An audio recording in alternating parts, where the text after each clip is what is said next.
Hello, everyone. Hello. Hello, everyone. I'm Trooper SJP. Oh my gosh. The name game. Come on, everybody. I said, now let's play a game. I bet you I can make a rhyme out of anybody's name. The first letter of the name, I treat it like it wasn't there. And then a B or an F or an M will appear. And then I say bo at a B, then I say the name, then banana, fan, or info. And then I say the name again with an F, very plain, then a fee, fi, and a mo. And then I say the name again with an M this time, and there isn't any name that I can't rhyme. Crit twitch, crit twitch, crit twitch, bo bit twitch, banana, fana, fo fit twitch, fee, fi, mo, mit twitch. Crit twitch. And I got the double T's in there and everything. I want you to know it. I got the double T's in there. Ooh, Gris. Gris. I don't know, I don't know how it's pronounced. Is it a silent S? I don't know. Hello, Kulan, and also Krellin and Ice Bunny, Levi. How are you all doing? What are you up to? What is new? It's Thanksgiving. It is a U.S. holiday, and I don't even know what everybody. So I'm not even gonna try to do that with my name. Oh, Kulan, I'm so sorry for that job rejection. That's poopy. Also, Aneo, hi. How are you doing? I've not seen you in a while. I hear you're playing lots of board games right now. Krellin, you more singing. The name game. Come on, everybody. I said, now let's play a game. I bet you I can make a rhyme out of anybody's name. The first letter of the name, I treat it like it wasn't there. And then a B or an F or an M will appear. And then I say bo at a B, then I say the name, then banana, fan, or info. And then I say the name again with an F, very plain, then a fee, fi, and a mo. And then I say the name again with an M this time, and there isn't any name that I can't rhyme. Krellin, bobellin, banana, fana, fo felon, fee, fi, mo, melon. Krellin. Thank you. Also, thank you for that present. I actually really do love singing, so that was a very good present. It was my favorite present. I liked it. Hey, everybody. How are you? I hope everybody's doing well on this holiday of feasting. I had some Chinese food leftovers, and they were delicious. And I'm now hanging out with you all. Stitched Fables is so much fun. Aneo, what is it like? What is it like? It's bad. I'm going to fabricate a CV to try and land work next year. Oh. Ooh. I've heard that having your PhD on your CV sometimes can hurt you because people will not hire you if you have a CV. If you have a PhD, they're like, oh, you're too fancy for us.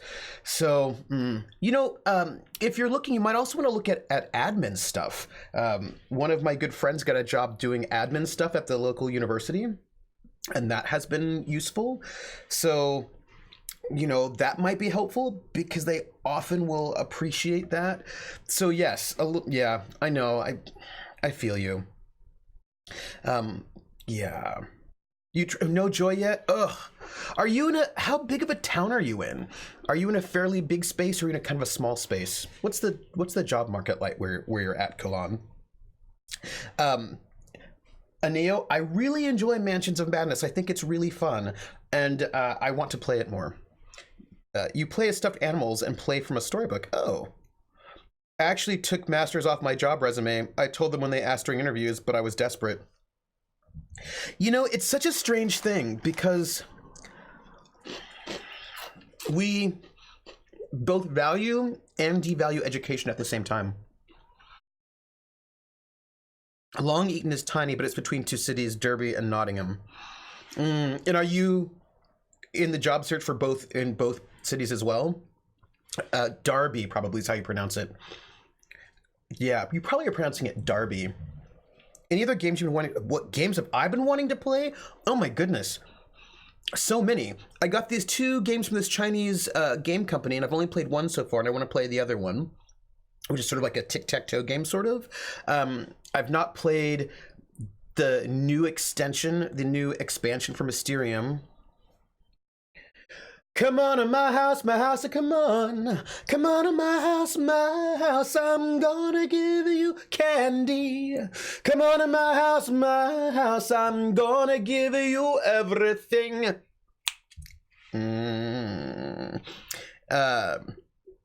My sister announced she's pregnant, and my cousin had a baby at 10 this morning and was back home at noon. Oh my goodness.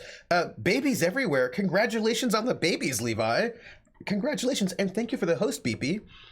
That's a lot for the holiday. Oh my goodness. I've been wanting to play the expansion for Mysterium. There's a second one which I haven't played yet. Have not played all the expansions for Escape the Dark Castle yet. I've not played Squarriors yet. I want to play. These are all games that I own. Let me see what else.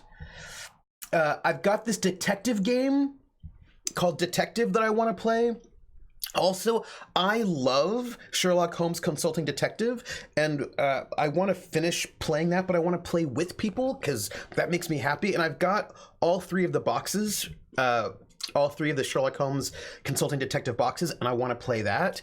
But I want to play it with someone like a good, I like detective stuff buddy of mine, and that one's hard to do. Like, the thing is, you can play that for game night, but people have to be into it. And then I see you, Ice Bunny. Also, so Detective. Ooh, the name game. Come on, everybody. I said, now let's play a game. I bet you I can make a rhyme out of anybody's name. The first letter of the name, I treat it like it wasn't there. And then a B or an F or an M will appear. And then I say Bo at a B, then I say the name, then banana, fanner, and foe. And then I say the name again with an F, very plain, then a fee, fi, and a mo. And then I say the name again with an M this time, and there isn't any name that I can't rhyme. But if the first 2 letters are ever the same, I drop them both and say the name, like Bob. Bob drop the B's, Bo, Ob, or Fred. Fred drop the F's, fo, red, or Mary. Mary drop the M's, mo, airy. That's the only rule that is contrary.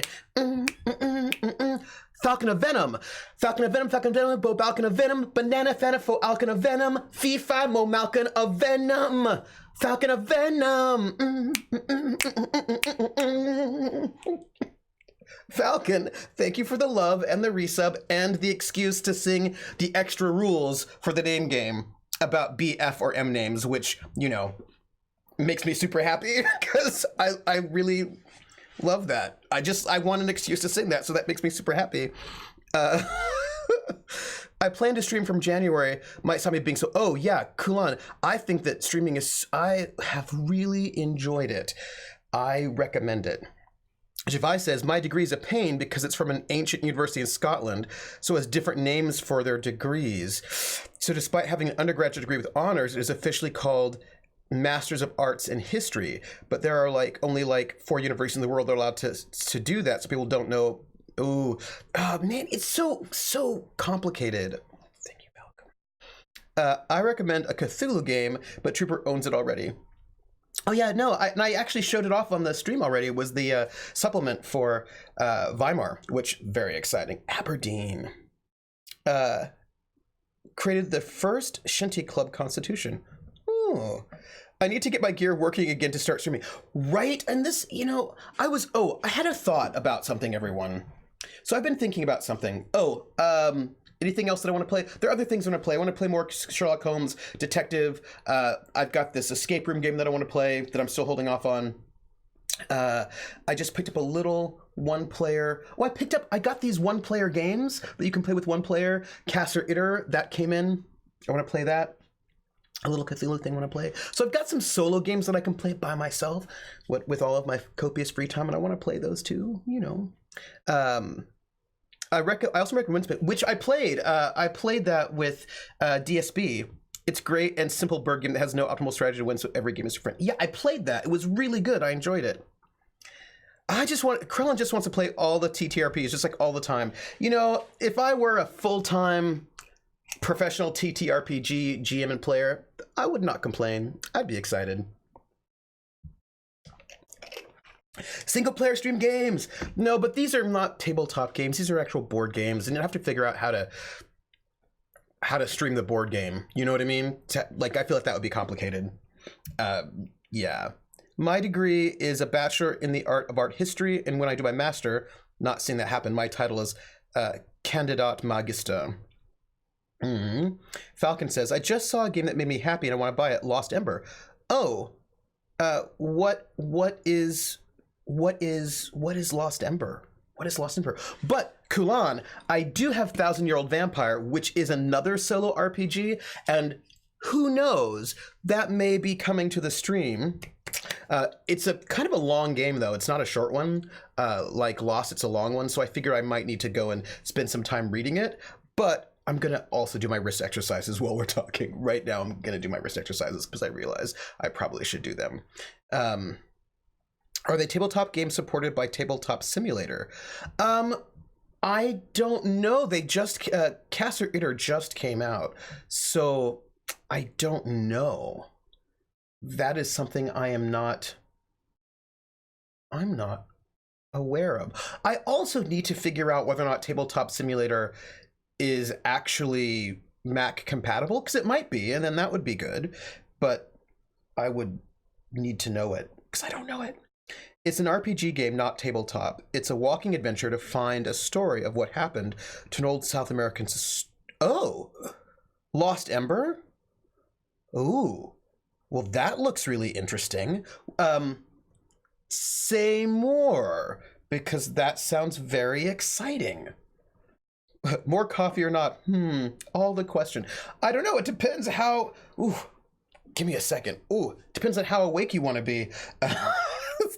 Or, yeah, it depends on how awake you want to be. Oh, people. I need to do something about my forearm. That's all I'm saying. So I played... What did I... Who knows? I might end up streaming every day for a bit, depending on free time stuff. You know, if you can stream every day, that's good. I wish I could, but I cannot. What is the new game? Oh, I watched a playthrough of the first chapter on YouTube, and I was like, I want it. For Lost Ember, I should... If it's an RPG, I feel like that sounds like something I would want to look into. Give me 1 second. I'm still counting my reps right now. I'm doing this one, right? I'll make sure to... Good. Thank you. Please post so that we know.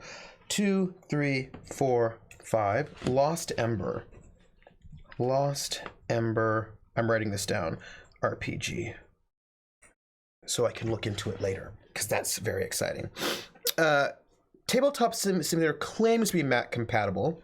Might be worth checking out to do some tabletop games without a multi-camera setup and everyone being local. Or if they have solo ones that I could do them myself, right? And that's a thing. Oh, thank you. Thank you, Falcon. I'm excited about that.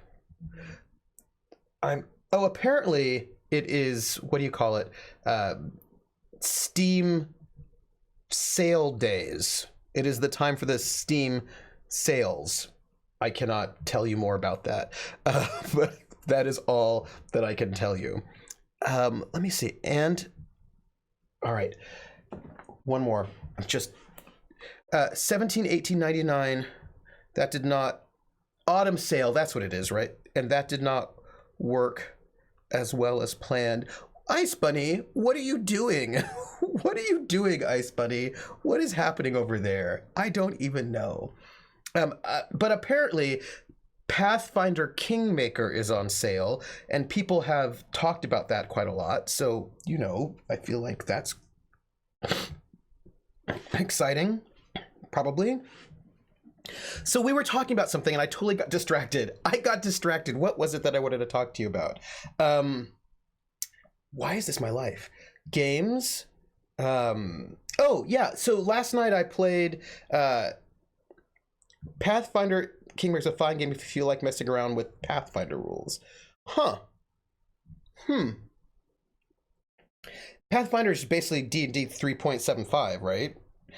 You distracted? What even is this world? I know. Like, what is even happening? So last night I played a little one-shot over on Scraticus set in Eberron. And I've got to say, I think that's Keith Baker, right, who did that?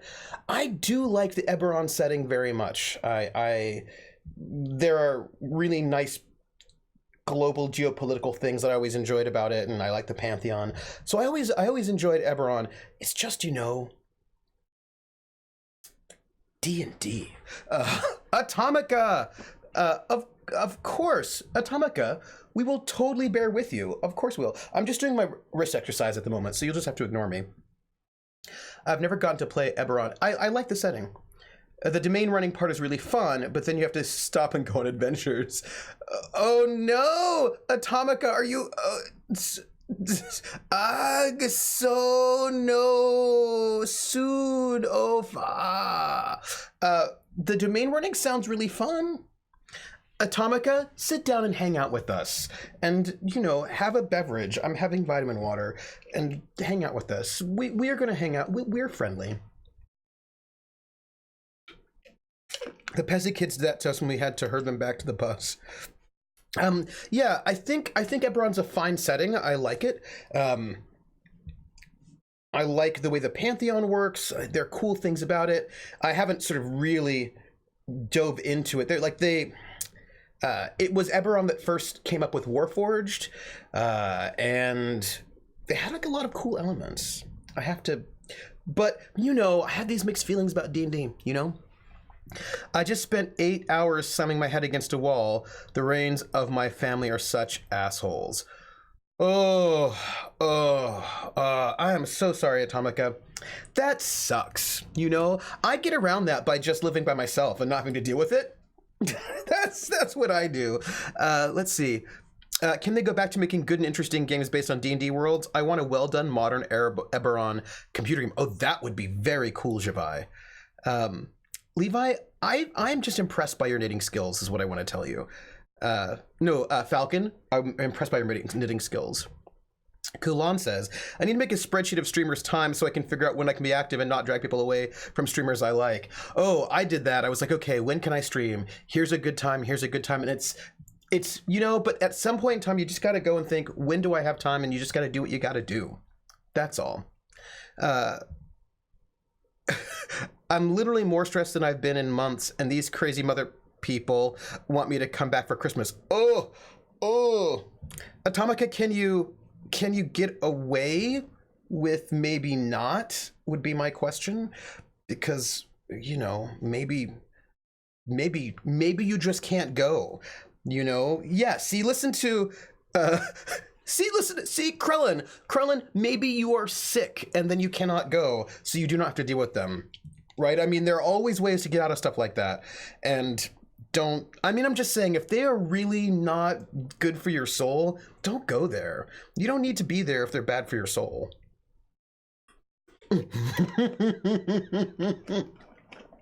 Kulan making me laugh right when I drink something. I was in Mongolia. I caught the plague. Yeah, definitely. I will literally be getting out of it. Yeah, I'm just saying, don't be in places. Life is too short. Life is too short to be in places with people who stress you out. Stress is the mind killer. I don't think that's how the phrase goes, but we're going with that one. Stress is the mind killer. So what I wanted to tell you, there's something else. Like, you want a horror story? Yeah, tell us horror stories. I mean, we're here for, there's some beautiful music in the background, and we will hear horror stories. I'm ready for it. I'm ready. Is there anything else I want to tell you while Tomika's typing for us? Anyway, it was the game last night was good. I really enjoyed the cast. I enjoyed everyone I played with. Fear creates stress. I say it's a legit quote. Thank you, right? I will say one thing I've noticed, and that is I find that in one-shots, people tend towards the comedy in RPG one-shots. And people just tend to go for a little bit goofy in the one-shots.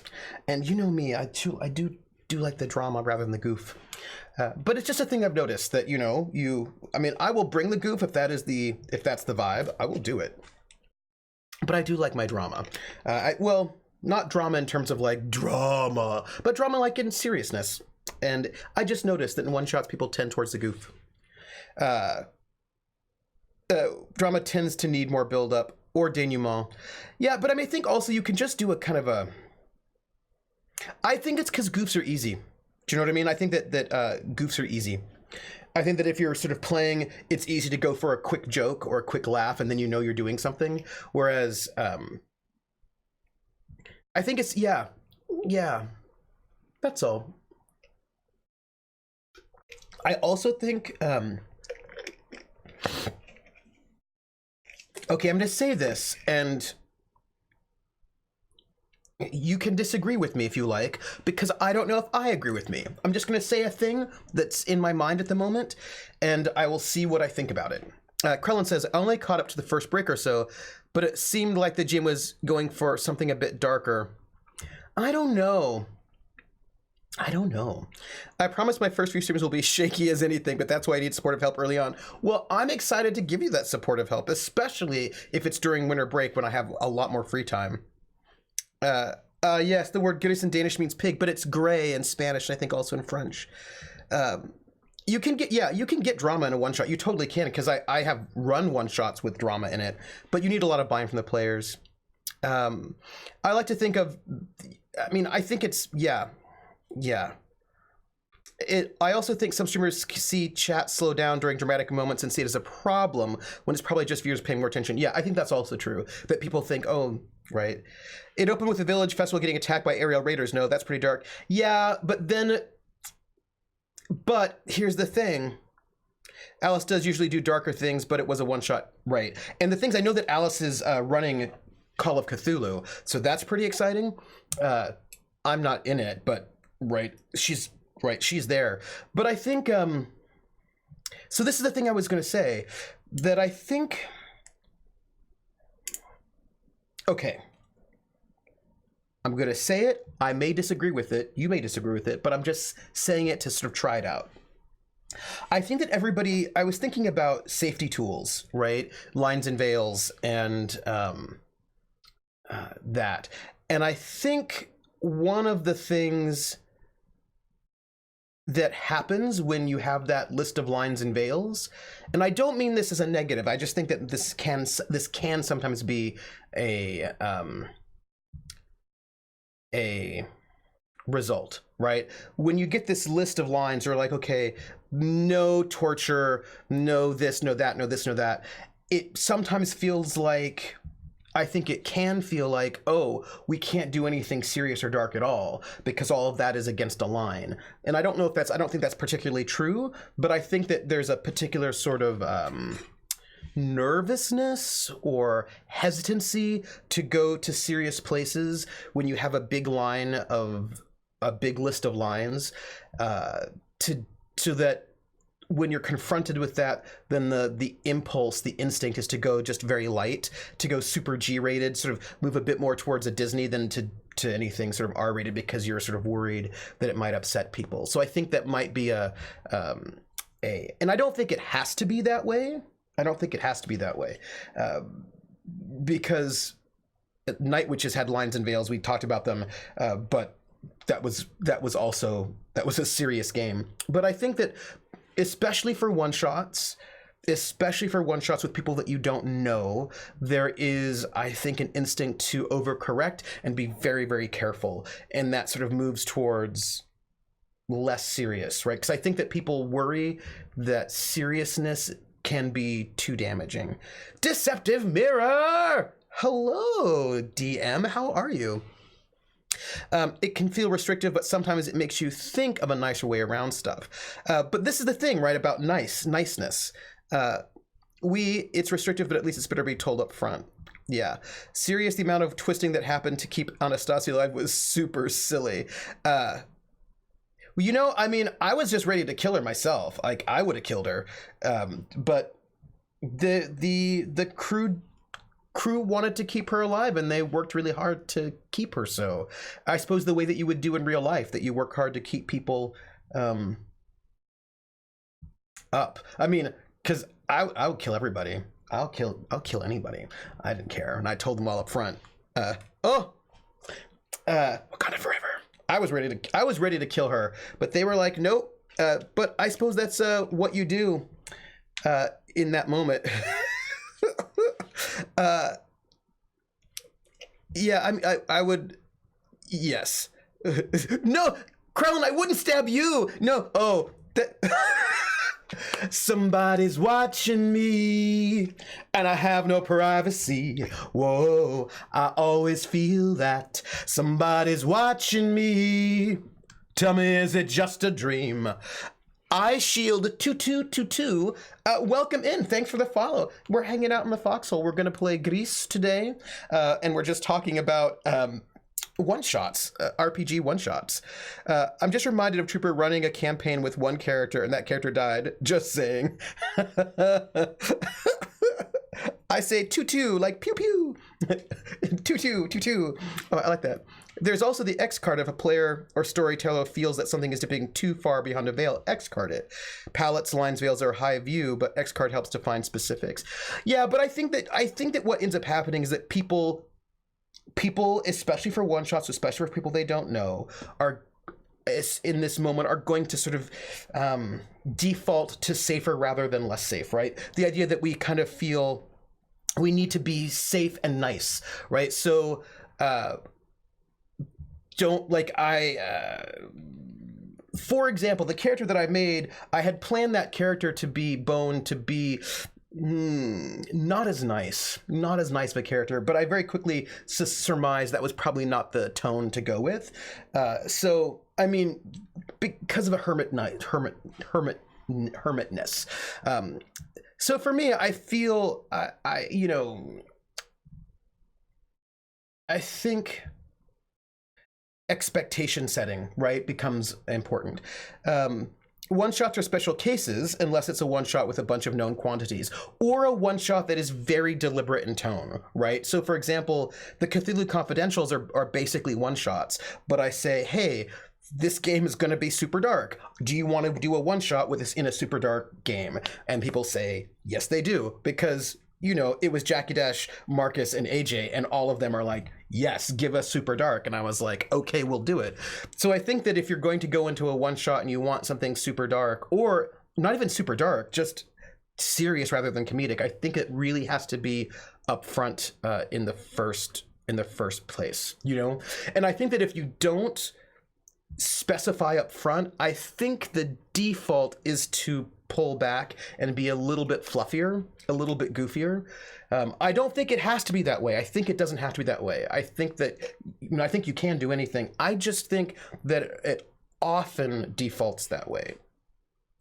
Doesn't have to, but I think it often does. Roth's like, your beard is much thicker than I remember. I do need to do a little trim because I'm a little bit scruffy. My lines are not clean, but I will get there.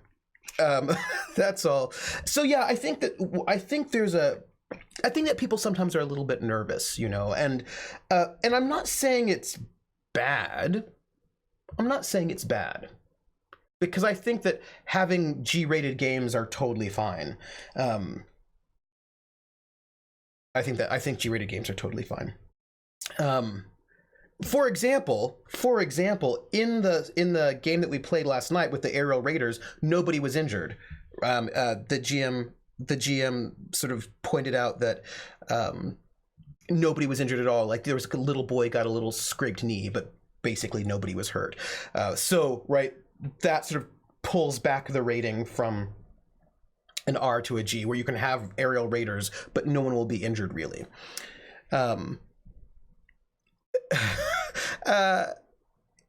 I was kind of a badass sorcerer when I played at a con. Then the bad guy can move, have another magic hole in him after burning him in the game before. Yeah, I like Scriffy, but I do like my lines to be clean, right? Because right here, this is just like I need to clean up this line right here so that I don't have. I want a little bit more precision. It's just when player expectations clash, it can be problematic. Yes. This is true. I don't know. I think if no one ever gets hurt, a village raid still makes it PG. G.I. Joe was never G. Well, it was a Saturday morning cartoon, though, Krellin. And I felt like G.I. Joe was pretty G, the Saturday morning cartoon. I mean, it was on Saturday mornings. No, I'm sorry. I lied to you. It wasn't on Saturday mornings. It was after school, right? So it was early afternoon or... Yeah, it was like afternoon post school. It always felt very G to me in a way that Robotech did not, right, as a kid. You know what I mean? Do you know what I mean? To quote George of the Jungle, don't worry, nobody dies in this story. They just get really big boo-boos. Boop, boo-boo. So yeah, and yeah, G.I. Joe always felt, I remember as a kid, it would be T for teen. I don't know. G.I. Joe? I have a hard time. I mean, like, yeah, it was on like network TV at like 2 PM. It just felt really G to me when I was a kid. I was just, Captain Sardonic says, I was just thinking about the difference between G.I. Joe and Robotech, and you went there. I mean, just as a kid, it just felt super G to me in a way that I didn't really like.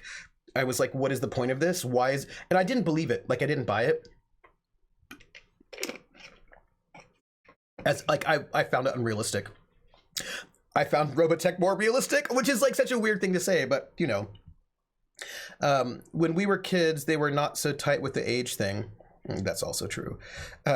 Right. Thank you, Beepy. The bad guys, I remember like entire aircraft carriers exploding, and you would see everybody parachuting out, and like nobody dies. You explode the entire aircraft carrier and nobody dies. I was like, whatever, G.I. Joe.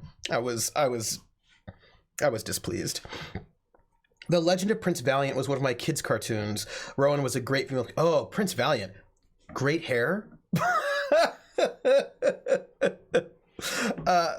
Right? Great hair. That's Prince Valiant. Hey, you know what? I don't think that you're hearing... Why are you not hearing the game? That's weird. I recognize that at this moment you're not hearing. Are you hearing it? Are you hearing the game? I feel like you're not. That's weird to me. Why is that happening? I have to think about that. I do know. Haircut. IMDb shows G.I. Joe as TVY7, where My Little Pony is TVG. Is TVY7 for 7-year-olds and up? Oh, huh. Okay, so you're not hearing the music. All right, well, this is good to know. Let me see what happens if I go here. No, you're not hearing it there either, are you? Let's see. Computer audio. Huh. You're not hearing the audio. This is not what I want. I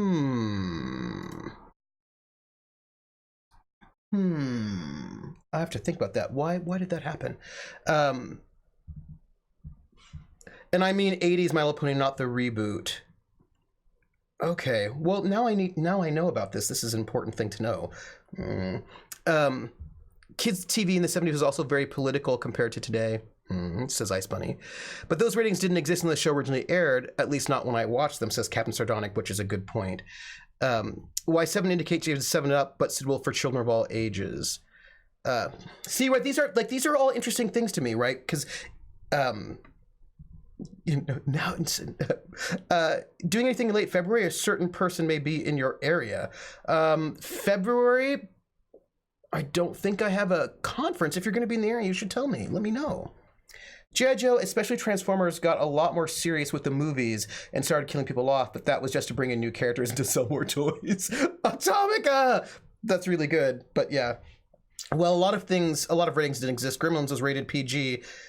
Krellin, it wasn't just Gremlins, it was also Indiana Jones and the Temple of Doom and Young Sherlock Holmes.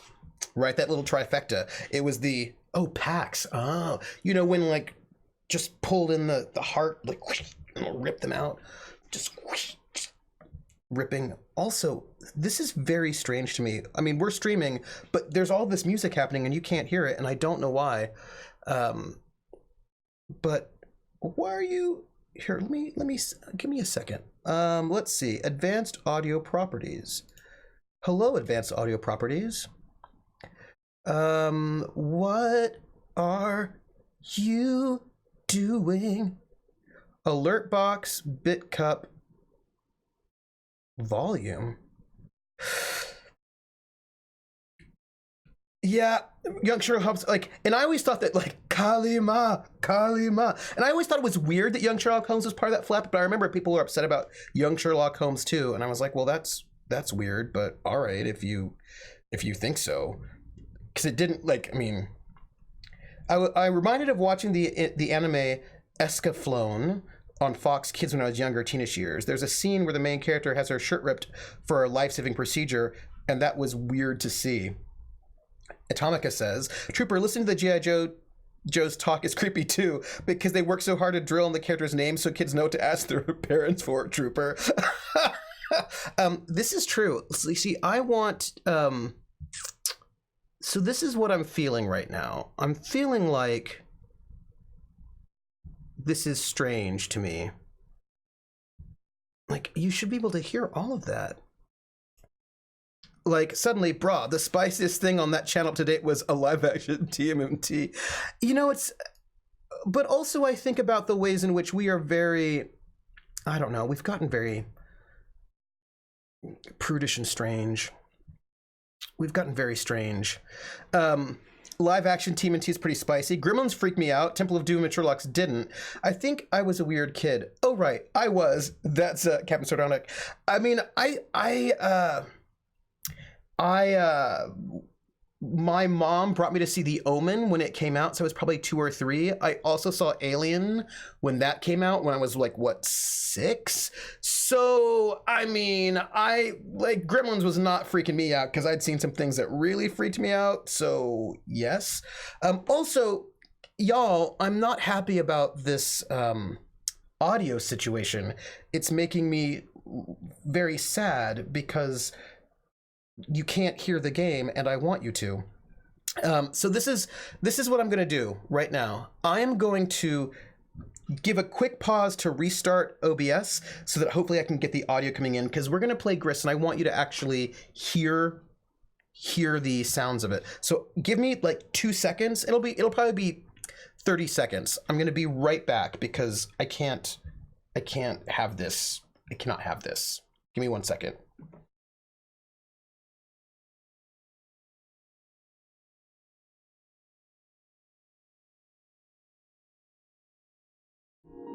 Okay, I'm back, and you should now be able to hear the music, because that would not have worked had you not been able to hear the music. That would have made me very sad.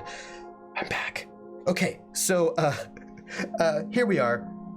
You're ever so slightly older than me, says Captain Sardonic. When I was 4 when Alien came out, and I didn't get out much until I was 6 or 7. Yeah, no, my mom just took me. My mom was really big into horror movies, and so, you know, she would take me along to them sometimes, and I was like, well, ta-da! Let's glitter bomb chap. No, I'm back. I'm here. The ratings board, G means it's fine for everyone. PG means parents might want to use direction. Parents, oh, I'm a good parent. Little Johnny will be fine with PG. Ratings board, did we fucking stutter? Oh my goodness, yeah. Chris. Okay, I sent a friend of mine a glitter bomb envelope once. He never posted crap on Facebook again. So here's the thing. I don't know anything about Gris, but let's play it. Like, I'm excited to find out what this is all about and seeing what we got. all I know is that it's beautiful. That's all I know about it. I'm completely unspoiled. Oh, it is beautiful. Oh, and the music's great. I'm for it. Ooh, this is pretty. I can say there's no gore. Oh, I am not particularly sensitive to most things, but I know that people in chat might be. Like, I'll usually be fine.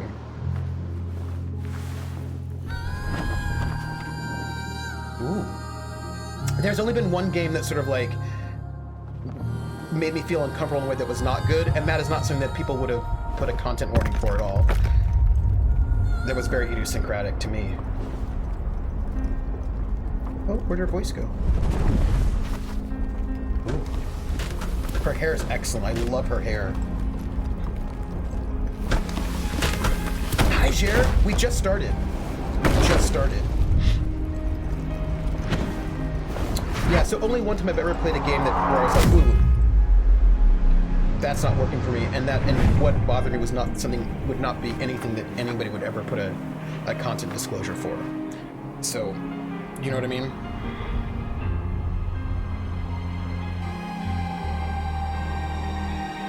Is this a game or a cinematic? Ooh. Right now we're in the cinematic. How big do you think I am, Bunny? I'm pretty big. First off, I'm just going to say that this is beautiful. People were not lying. I don't want to press any buttons because I want them to, you know.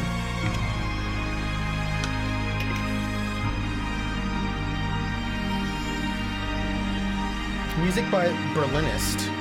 Ooh, there's a game that I really like that I want to play with you all, but I've already played it. And you know, I don't generally play games I've played before. Also, it could be irritating, but I thought it was good. Maybe I'll play it with you all at some point in time. I did like it. I want to share it with you.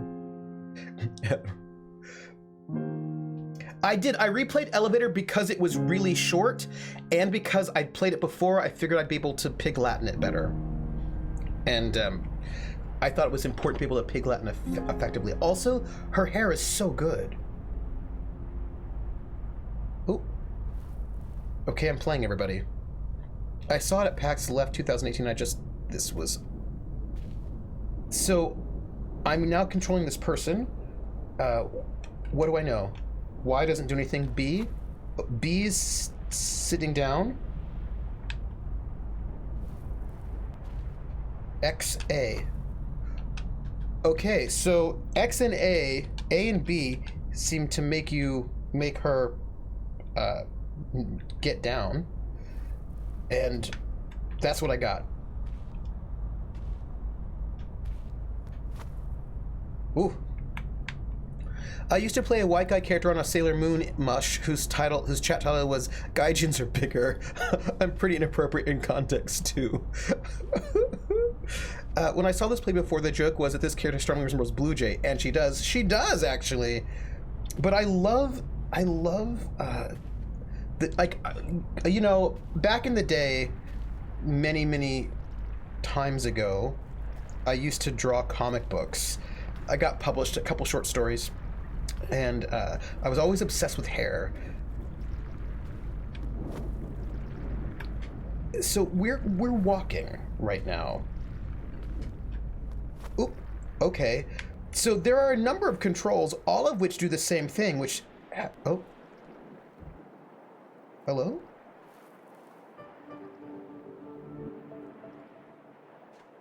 Oh. She can run. Oh, she can jump. Oh. I just unlocked running and jumping, everybody. I think it's because I am... Sometimes I'd love to go on MasterChef and cook some really old recipes and baffle modern tastes. That would be very cool. Ooh. Oh, okay. He can talk? He can talk? I can sing! Ooh. Okay, so right now... we've just learned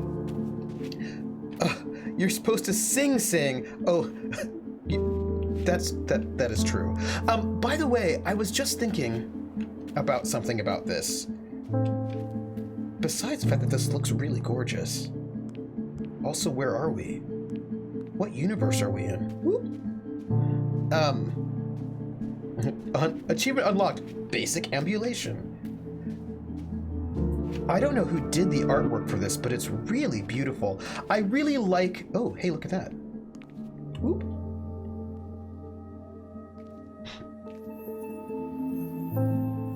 I like it when video games explore a little bit with aesthetics. So a little, okay.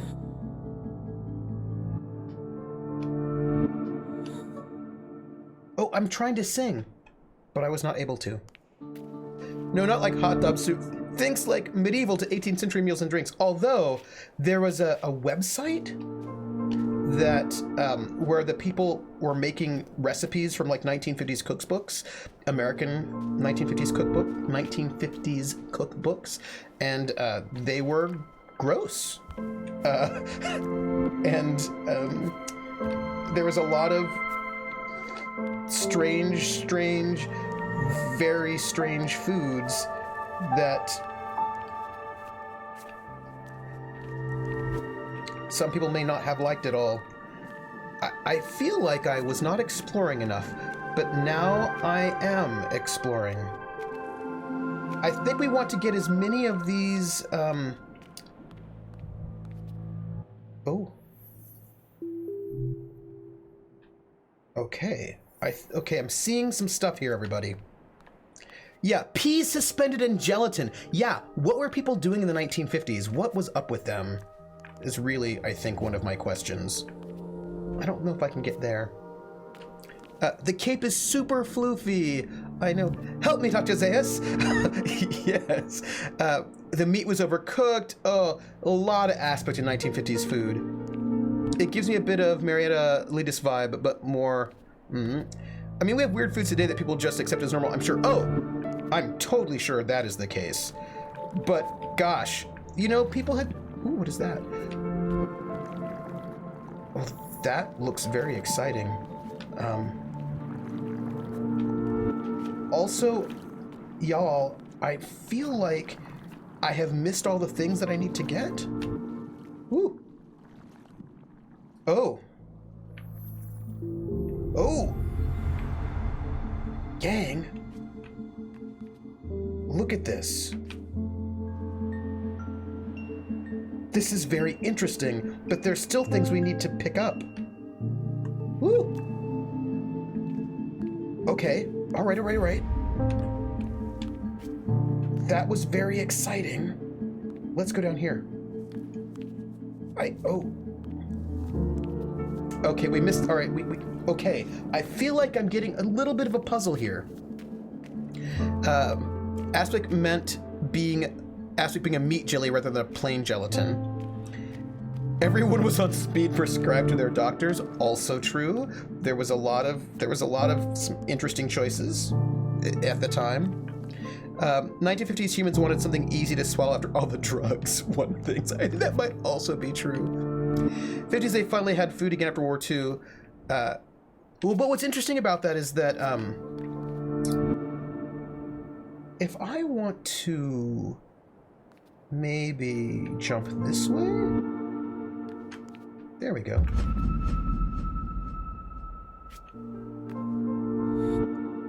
So, I did a thing. I feel like that was a good thing that I did, maybe? Watched a... There we go.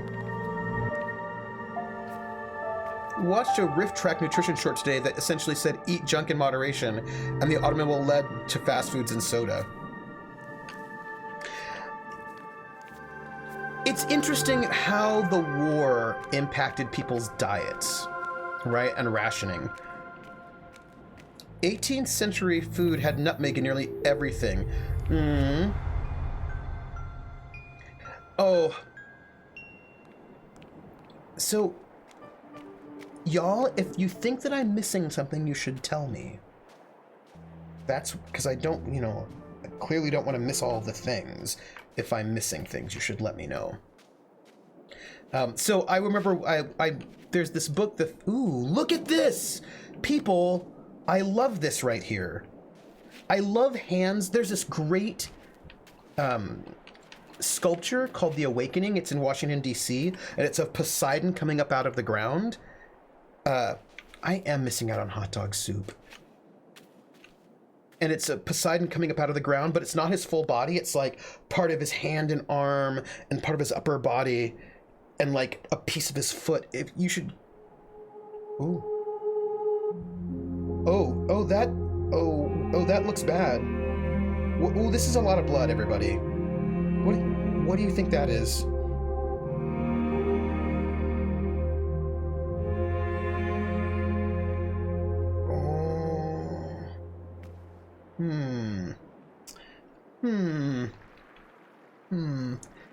If you should go look up the statue on the internet because it's very good.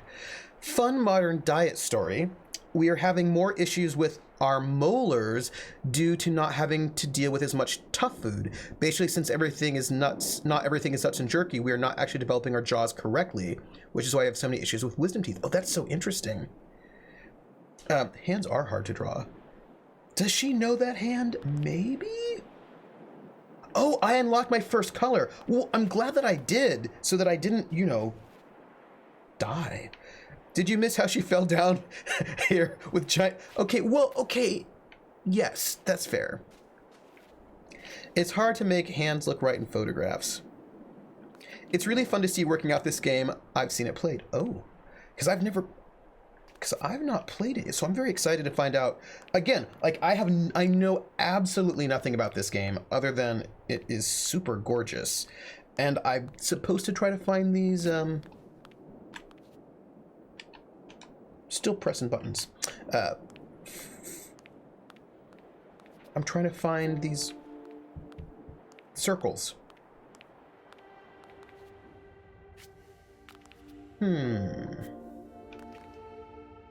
We also have an overbite because of using cutlery. Oh, that's interesting.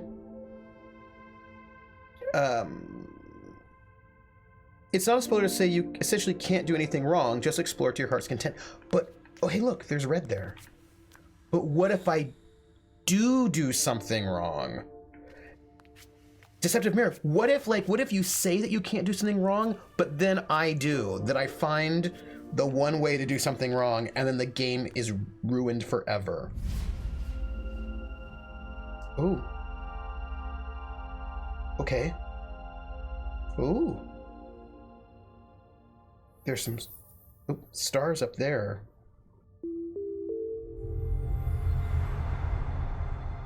Oh, then I'm amazing. Oh. Okay, so I need to get more of these things to fill up the constellations, I think, somehow. You can't lose is a pretty big spoiler. Okay, so this is what I'm thinking. I'm thinking that I need to find more of these... Oh, little birds. See, look at this. These are clues. The game is giving me clues, everyone. But I don't yet know what they run to. Also, can you hear that? Can you hear her little footsteps? How cool is that? I also don't think we're able to get there just yet. Ooh, wait. Maybe.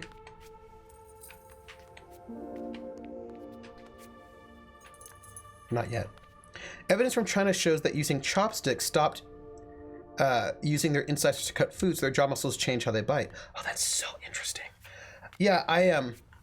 How cool is it? It's ice cold. Oh, wait. Oh, now you're making me think of a cadence.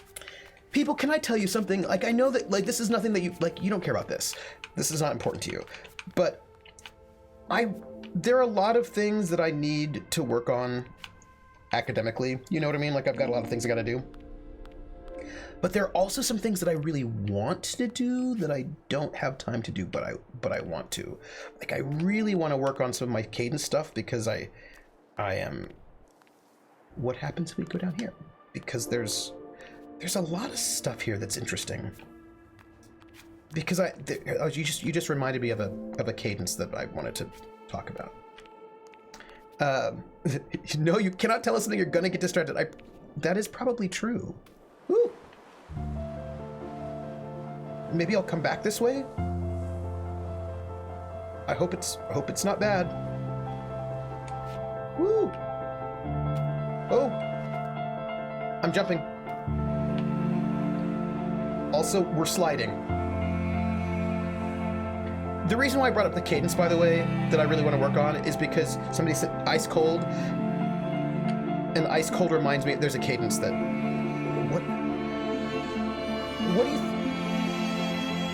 What do you think happened?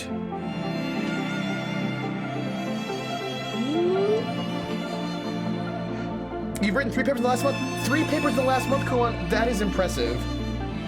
I honor that. Ooh. I'm glad that... You know what I've learned about Gris? That she does not die when she falls off things like me, so far. At the moment. I had a Japanese aunt who used to babysit me, so I learned how to use chopsticks when I was little. I hope I didn't break the thing.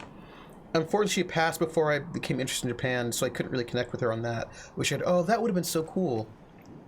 Only 4,000 words each, but 3 things are the same. Hey, 4,000 words of 3 papers, that is very good. And I honor that. The cadence is a running cadence. Yeah, right, Krellin? People are like, oh, clearly you need to play this because you jump off of things all the time. The cadence I was thinking of is a running cadence. And it goes, you know, when I say rock, you say roll. When I say rock, you say roll. When I say ice, you say cold. When I say ice, you say cold. Ooh. When I say when I say ice, when I say rock, you say... Oh, title. Sciencey stuff does tend to be shorter, it's true. But you do all sorts of other work to get to that moment. When you say rock, ice, paper, I win.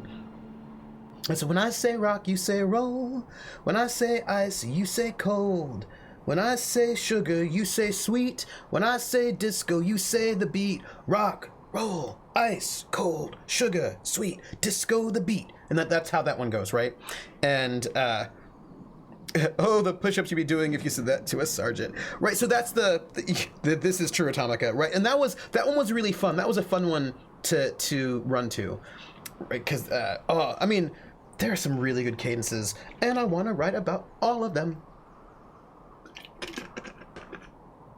But, like, the cadence stuff is way low on my priority list at the moment, because I've got way too many other things I've got to do. Woo! Woo! Don't die. Don't die.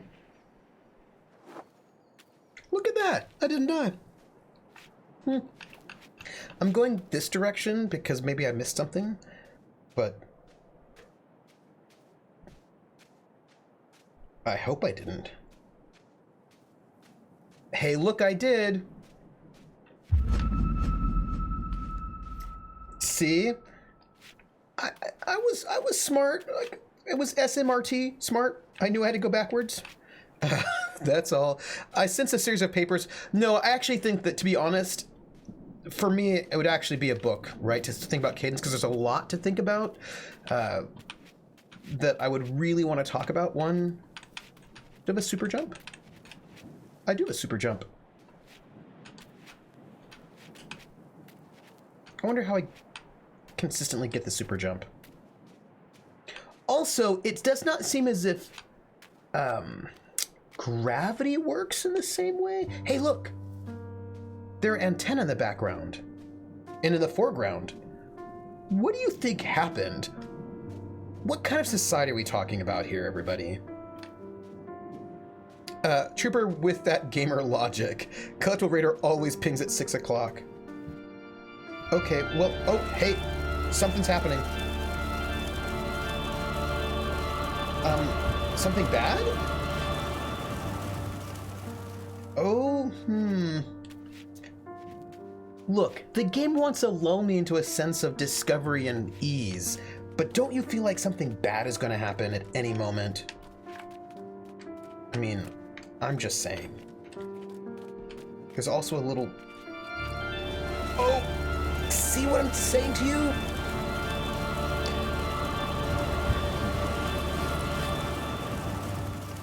Alright, I might need to be a little bit faster. I have 3 papers by the same author, which are part A, B, and C. It's annoying to cite. Ooh, what are the articles about, though? I'd be very interested in knowing what they were about. Well, let's wait here for a moment until this passes.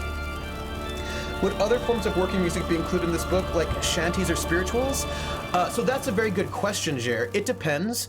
I think I'd want to sort of stick to just cadences, but I would talk about shanties and spirituals as well, and other work songs, but I think I'd want to focus on how they're being transformed and what they're doing within this particular kind of martial context. Which means I could bring up sea shanties. Yeah, because that's the thing. I feel like there's enough for books on all of them. Woo. This game is a music. In this game, the music is so good. Oh no! You're right, Krellin. It is after me. Oh, there we go. And I think that one of the things I think about cadences is that people often don't think of cadences as music, but I think they are music. And I'm very... By the way, ooh. Can you, Alright, so I don't have enough... This is bad. I don't have enough glowy lights. I need more glowy lights, everyone. I need more glowy lights. So we're gonna see if we can find another glowy light. Hey. Ooh! The name game! Come on, everybody! I said, now let's play a game! I bet you I can make a rhyme out of anybody's name. The first letter of the name, I treat it like it wasn't there. And then a B or an F or an M will appear. And then I say bo at a B, then I say the name, then banana, fan, or info. And then I say the name again with an F, very plain, then a P, fi, and a mo. And then I say the name again with an M this time, and there isn't any name that I can rhyme. But if the first 2 letters are ever the same, I drop them both and say the name. Like Bob, Bob drop the B's, Bob, or Fred, Fred drop the F's for red, or Mary, Mary drop the M's, mo airy. That's the only rule that is contrary. Be right, be right, be right, bo e right, banana, fana, fo fee right, fee fi, mo me right, be right. Thank you so much for the resub, 8 months. Happy Thanksgiving to you as well. Be right back again, as is his bad joke. Your jokes are not bad at all. Woo! Hello. I'm getting, there's a lot of like pressure, stress here. Where Owl City's fireflies? I know, I need these fireflies. They are music and very culture. Don't they date back to the Romans as well? It's interesting because sort of cadences, the kind of cadence that we know it, there was a lot of the cadence that we think was actually relatively new.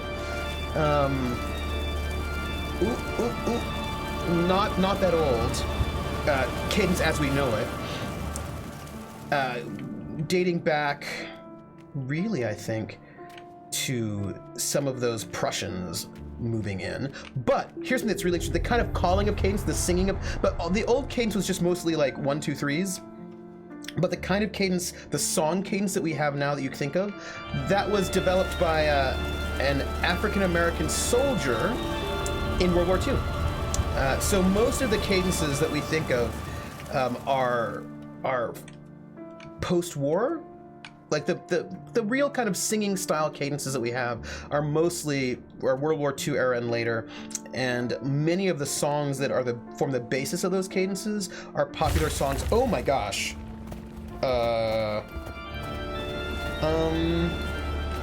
What is that though? Does this seem distressing to you all? Just, a lot of the songs that are the basis of the cadences are popular songs from the 1950s, actually. Okay, I did a thing. Okay, all right. What world do we live in, everybody, is what I want to know. I want to know what world we live in. Yeah, it's the holidays now, so glowy light should be abundant. Right? This is what I'm thinking. But also, we haven't even finished Thanksgiving yet. The mom of the... It's not a rock. It's a rock lobster. Sorry, I just gotta get my B-52s on. I'm gonna stand right here. Woo! It's just the Baba Yaga house. We're fine. It's fine. Oh, Atomica. Morrowind flashbacks are the best flashbacks. Ooh, hey, look at that right there. We got... Oh, so interestingly, it seems like we have to... How do I get there? It seems like we have to give up our lights. So there's one over there and we need to get it. And the question is, oh, maybe I can force this to collapse?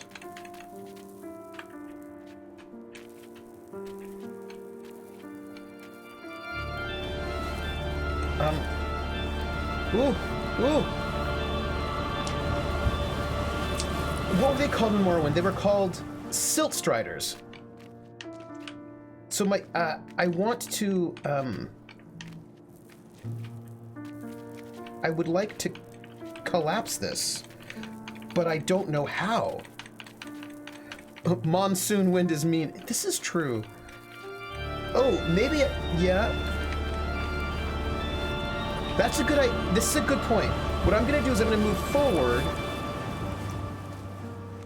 and then when the wind comes, I'll roll back on it. And, oh, you know what though, actually? I have an idea. I think I can do this. Nope. I thought that maybe if I jumped on, right, that would work, but apparently not. Here we go, wait. Oh, that might be a good thing. I like this idea. The wind does push you if you're jumping, so I'm gonna stay right about here and wait for the wind to come, and I think that might be enough distance, and then we'll see. Right, this is what I'm thinking. This is what I'm thinking. And if not, we'll move forward, maybe we can come back around. Here it comes. No. Right, I was trying to get the momentum, right? I was clearly not forward enough. I'm gonna try to be right at the edge and see if that will do it. We're just experimenting. And if not, we'll move forward and go somewhere else. Because Falcom, I think you're right, that we haven't unlocked what we needed yet. Yeah, no, I think we have to go around. We'll get it. We are gonna play. We're gonna find out the things. Woo. Oh. Yeah, there's some really amazing cadences that say, also gross, terrible cadences that tell you a lot about that time and place, you know, with regards to sort of violence and sexuality and the ways in which people sort of make up their own versions of cadences. There's so much you can say. So much you can say, including some things I probably should not say on this stream because they're a little bit dirty. Just... Ooh.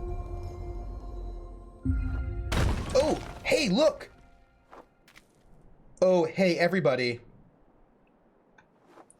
I can be a big cube. Guess what? Guess what? I'm gonna be a big cube over there. Oh, I am glad that I've got you listen to shanties because they're amazing. Guess what, everybody? We're gonna go over here and we're gonna turn into a big old cube.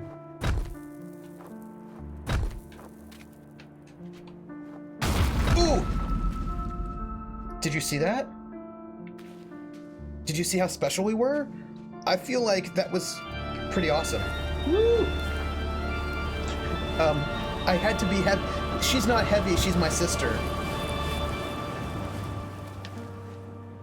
I feel really excited about that. I feel like a very cool person, right? That's very cool.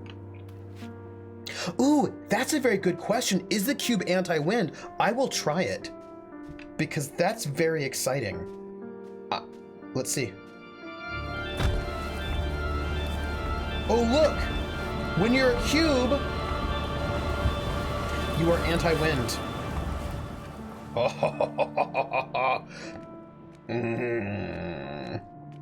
She's so heavy. Chunky tagonist. Yes. Nope. No wind for us. Also, that's an amazing dress she's got going on, or cloak, or whatever that is. Cube is heavy. How you like me now?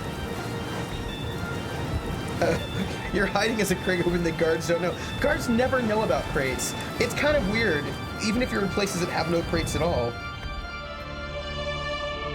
Oh, look at this. Oh, this music. People, come on now. Look at this. This is too gorgeous. Metal Gear. I mean, I don't even know how this is even appropriate. This is too gorgeous, everyone. Oh, hey. There's a thing we can fall through, but before we do, we should probably check out the rest of the room. Oh. Hello. I hope everything's okay over there. Look, just for the record, we are gonna go and crash that place. All right, we're gonna crash. I just wanted to make sure we wouldn't, miss something. Oh, just for the record, I hope we're not gonna get killed by these things. Because that would be awkward, right? Like, that would be super awkward. All right, isn't this really interesting? So here's the thing I think. Let's, ooh. Ooh. If we're crashing up, there's a party. I hope so too. Ooh. Ooh. Ooh. We're going to the center of the earth, everyone. Magma. I have some questions about how this is going to work out for us, but we're gonna keep going. I think, at least, one hopes. All right, everybody. Ooh. Oh, magma. I'm staying up super late for this. Still stressed out from dealing with cousin's family. At least my hands stopped shaking. Oh. Hey, we're in. Oh. Do you see? There's. So, there are things. Oh gosh. This is the upside down. Also, I didn't finish my thought. I understand we get the sort of the kind of standard graphics that we're used to in video games, which don't look like this. But I love these graphics. I think these are amazing, and I am super glad that somebody decided to make a game that looks like this. I love this. This is... I don't know where my color went, and I'm worried that something bad has happened. I love this art style. It's so evocative. Do you know what it reminds me a little bit of? There's a scene in...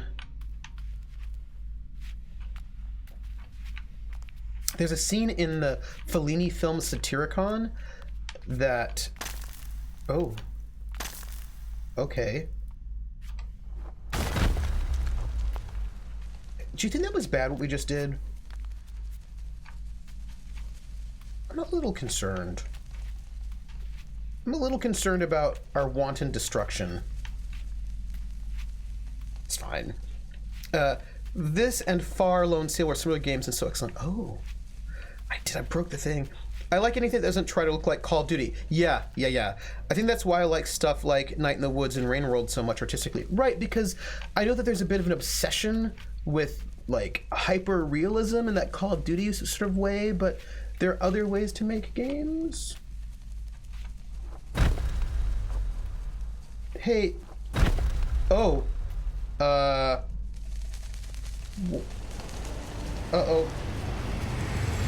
Are we... Okay. I think I'm taking butterflies with me? I have released butterflies into the world? In a good way, I hope?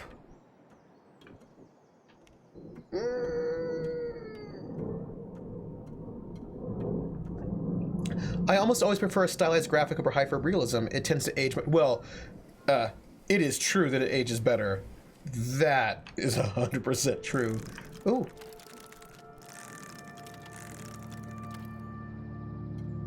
That is true.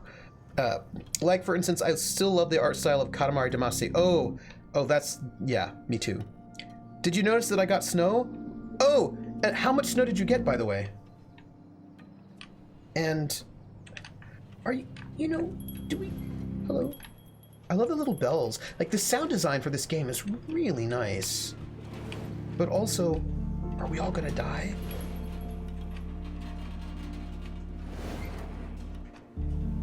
Like, maybe I can jump onto one of these? Ooh, I can. All right. 6 inches?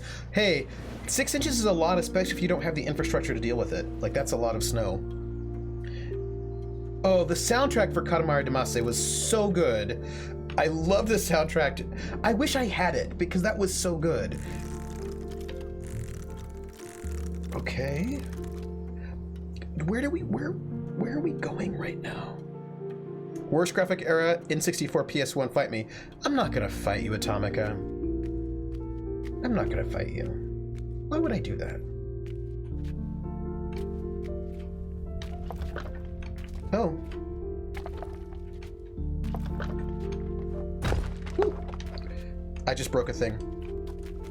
I'm actually going to order the original Katamari Damacy when my PS4 comes in tomorrow. Already in the cart. Oh! Do they have it on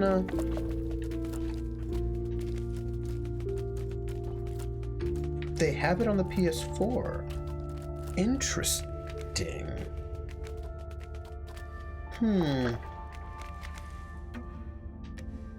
So there are things here. I clearly do not have all of the, oh. I do not have everything that we need. But I've got something. Oh gosh. Look at this clockwork. Jet set radio fought. Oh.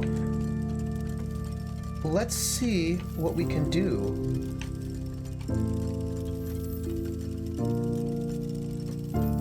Okay. All right. So this is gonna be a little bit of a clockwork thing, everybody. A little bit of a puzzle. It'll be fine. We're gonna go left and we'll head right. The south of England can't cope with 1 millimeter of snow, let alone 6. No, Virginia could not deal with snow either because it just wasn't set up for that.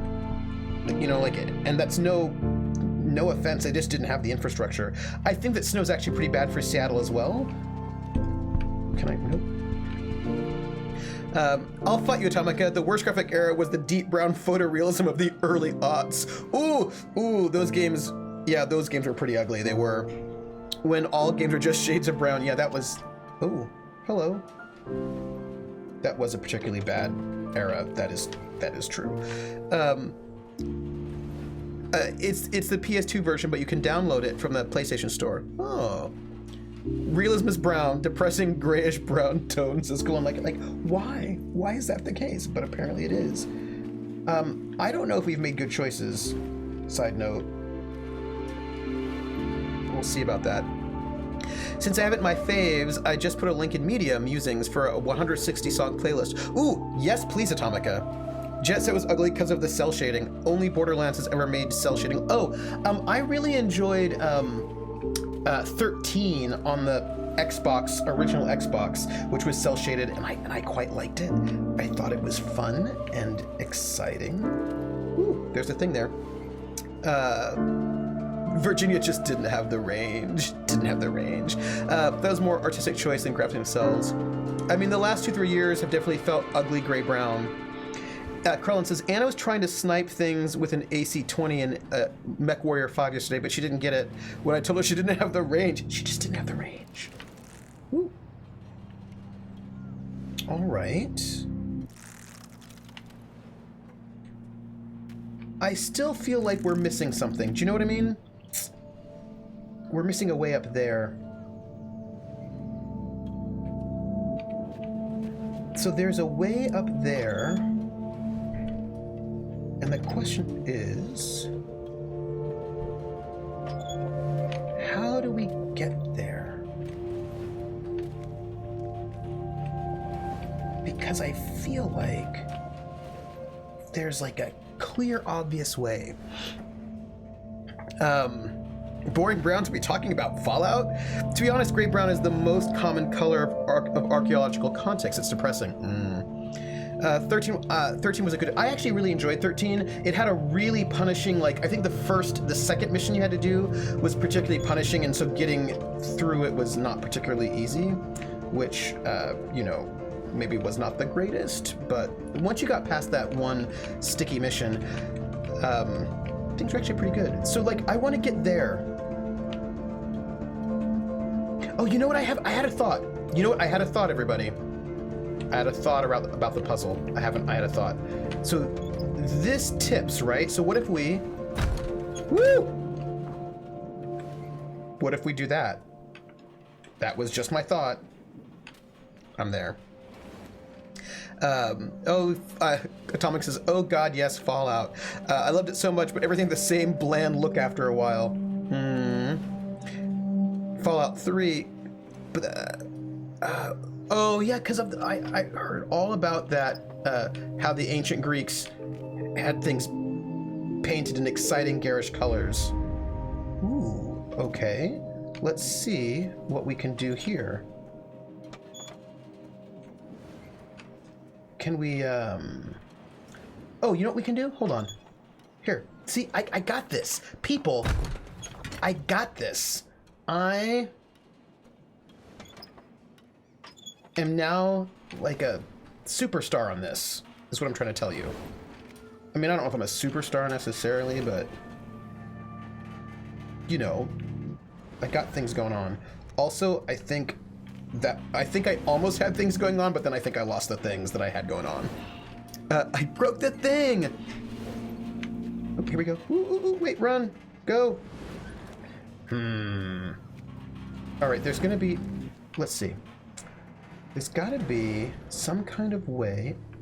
Ooh, I think I got it. I think I have to do, I got it. Conceptually, I got it. Hey now, I'm an all-star. Get your game on. Yeah, squared. Hey, Grinny. Grinny Weasley is a complete rock star in my mind. Hi, Grinny. How are you? And then I go, I feel like a superstar. I can't feel my face when I'm... Is that I can't feel my face when I'm with you? But ancient medieval statues were painted really bright and garish colors, which is awesome. Who does not want super bright and garish painted things? I do. I want... So I think we're done with that, right? And Edelstein's eyes... yeah, so there's a lot of like exciting color. For whatever reason, when I read your Discord message, I thought you were playing a game called Girl, not Gris. Gris. Oh, to add to Nightbot, this is a game about loss. Thank you. Thank you, Jer. I will, I think...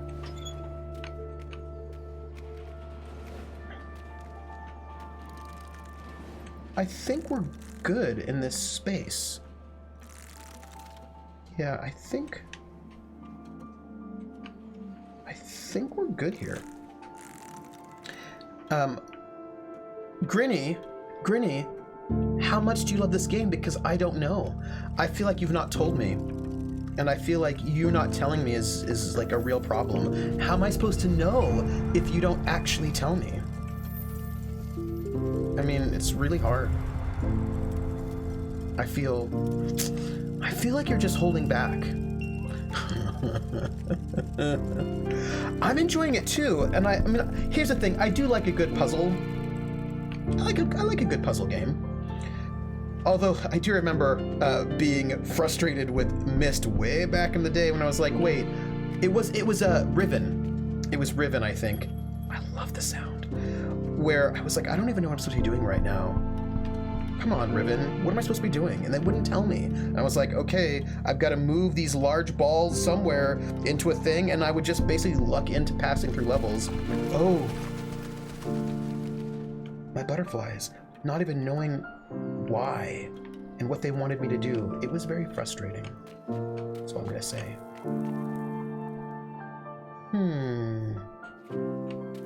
Oh, all right.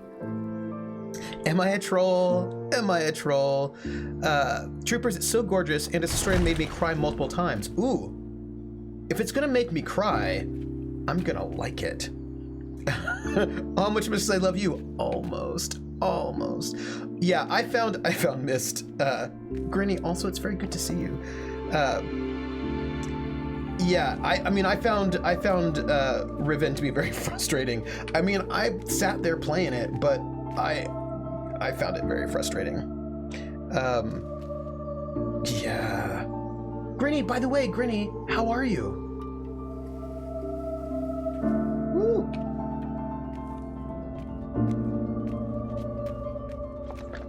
We're back. We don't need to go this way. We don't need to go that way. Let's, go this way? Don't die. Don't die. That's all. This was the game with the Russian mice? Yeah, I mean, it was that weird thing where I was like, am I a masochist? Is this what's going on? I just took a... Oh, I'd never played Myst, but I read one of the books. It took a huge hit to my heart. Oh. It's good to be seen, but unfortunately I have to lurk. Oh, you can lurk. I don't judge you.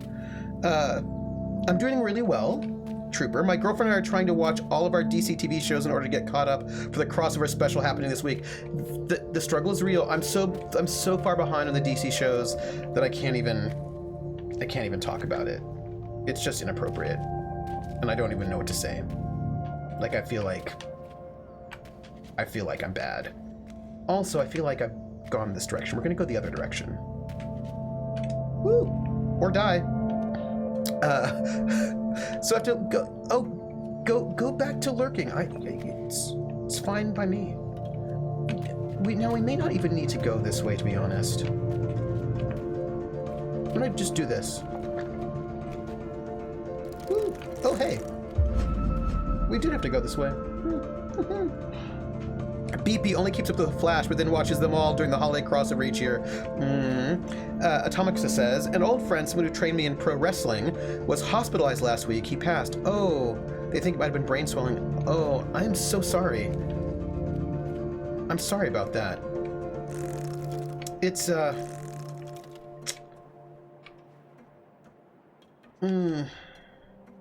How are you doing, Atomica? I hope you're okay.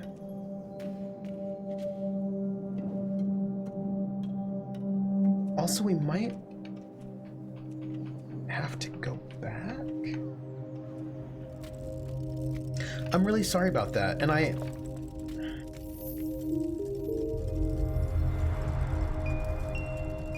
think one of these, I mean,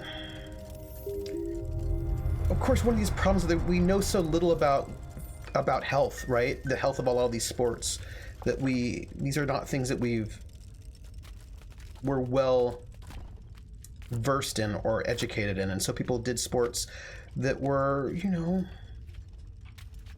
dangerous and unhealthy, and they didn't know about it. He was a gentle giant, a good guy. I just sort of feel guilty that I haven't talked to him since 2008. You know, that sometimes happens, and I wouldn't beat yourself up about it. Life is complicated, and if we beat ourselves up about these things, we will never get anywhere. And I don't think that's particularly useful. You know, that's all. I think we have to be kind to ourselves. So,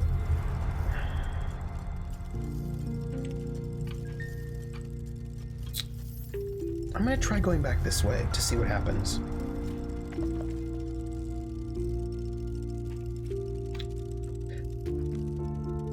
Yeah, I'm just glad I left pro wrestling. Who knows what I'd have for health issues right now. Oh my goodness. Yeah, a lot of pro wrestlers end up having, I mean, it just looks brutal on the body. Do you know what I mean? Like, it looks brutal. And I just want people to be okay. And I worry about entertainment that doesn't care as much about people's health as I would like it to, is I suppose how I'd put it. That people want a particular kind of entertainment, even if that entertainment is not great for the athletes. And those are things that make me worry just a little bit. Because, you know, I want people to be safe and healthy, and I don't want people to be injured for my entertainment. And I think about all the work that pro wrestlers do. Like, they do a lot of work. That's not easy. And I've been here.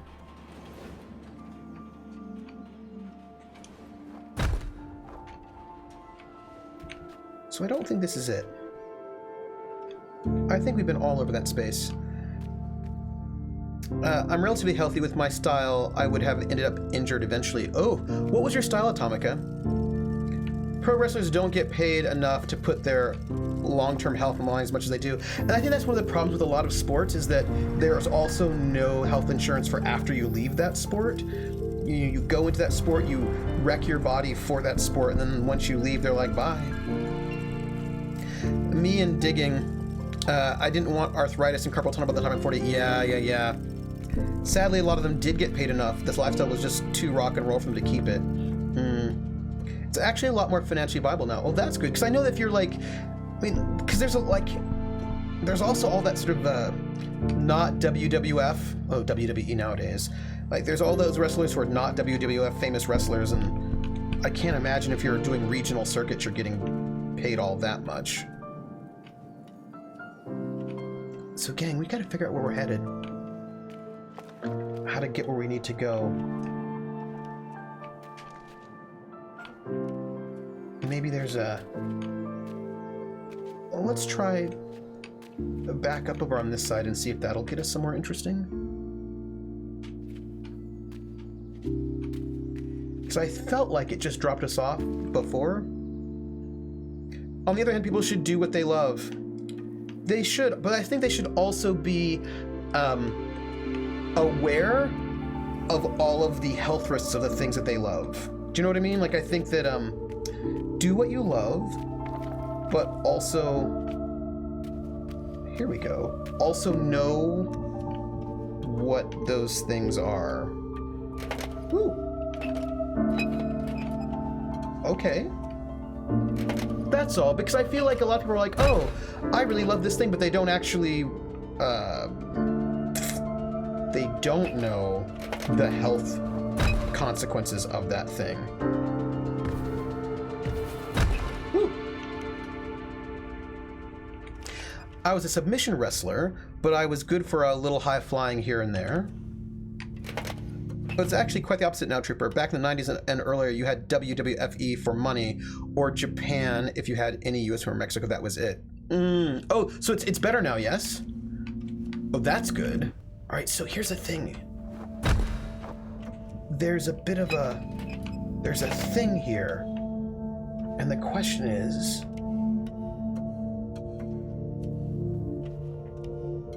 what is the puzzle? Because we can get ourselves down here.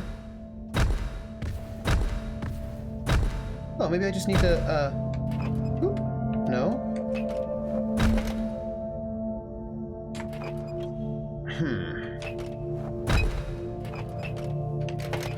What is the key to this puzzle?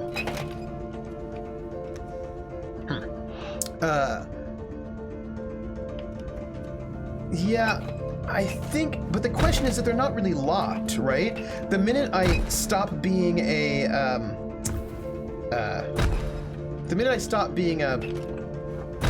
ooh, there we go. There we go.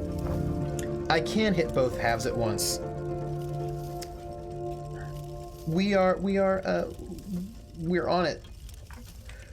Oh, hey, there's a really bad song called, sorry, why do I do this to you people? Why do I do this to you all? What's wrong with me? Why am I a bad person? There's a really awful song that you should know about. I should post it on the Discord. It's really bad.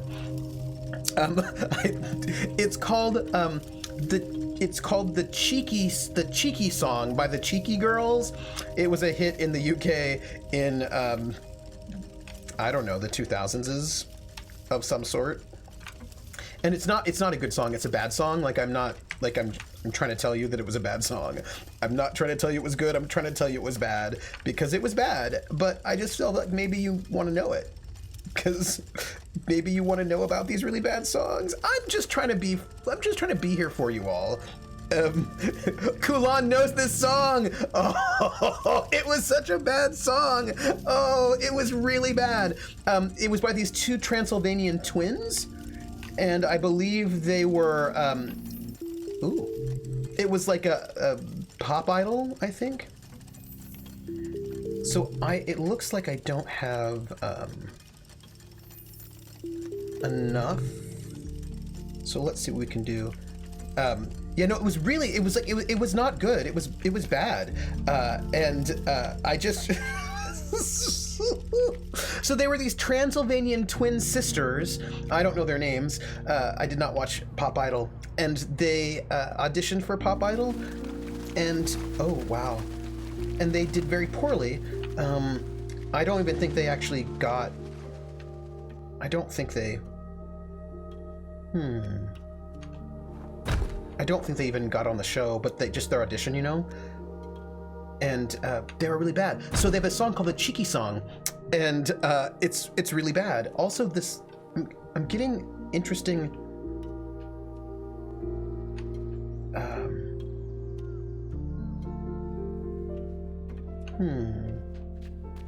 So I need to get over there. It's bad. Like I mean, I just want you to know that when I say it's bad, I'm not even kidding, and it's not good. I have to unpick this entire row. Oh no. Bad music from Transylvanian Twins. Is this a setup for a Night's Black Agent scenario? Which, by the way, I should really. Woo. Oh. I should really. What's the word? I hope I didn't ruin this for life. Stop. Don't go away forever. please? Okay, good. I think I still might have messed this up for life, though. Well, we'll see what happens. I might have messed it up for life, and then the game's over. I really should run some nice black agents. This is the thing I want to do. Just side note, in case people were wondering. I want to try it out. Let's see. Now, just in the US, you have WWE, which has 4 different shows with 4 different rosters. AEW, Impact, ROH, Chikara, and there's a lot more business that low-card wrestlers on those shows can do independently. AAA and Lucha Underground are quite successful in Mexico. New and All Japan are both bigger than ever, and there's a really strong European scene growing as well, so there's actually more opportunities in pro wrestling than now. It's not just Vince or nothing. Oh, that's wonderful. That's good. It is lost. Maybe I do come back the way of the slide, but... Or maybe I can,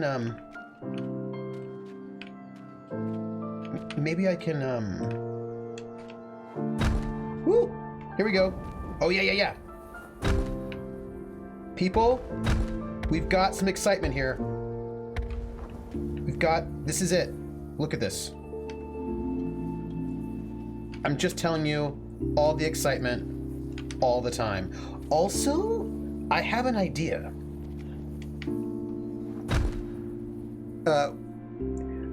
I'm sort of glad that it's... Nope, not yet. I think what I need to do is get it to... I need... See, I want to get on top of this, and then... I want to get on top of it, and then jump to that other place. But the question is... How can I do that?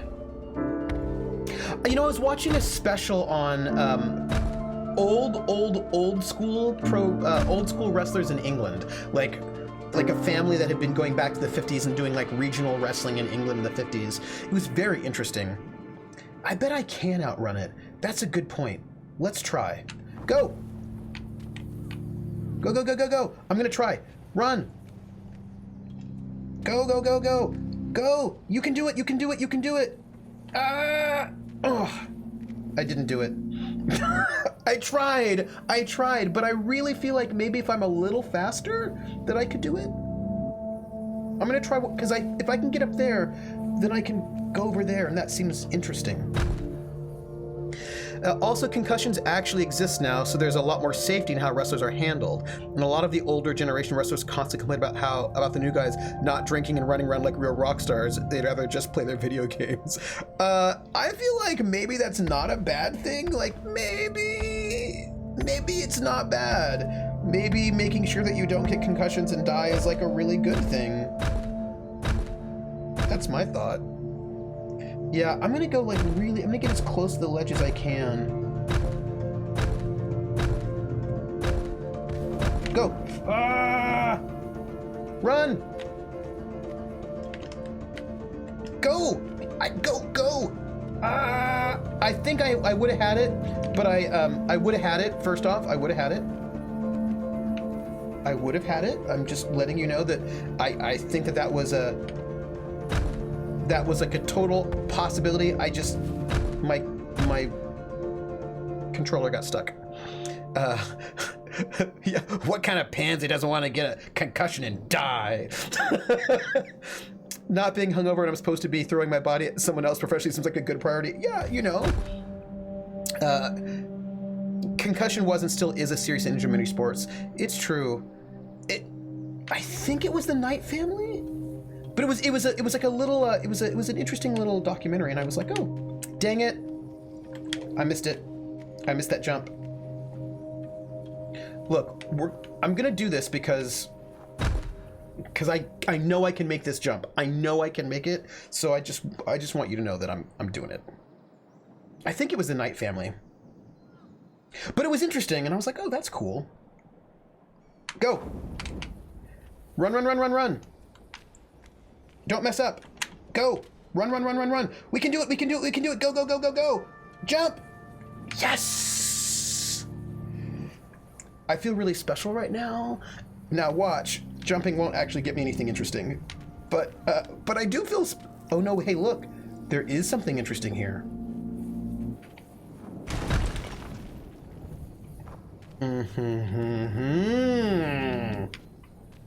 And look, there was a thing we needed.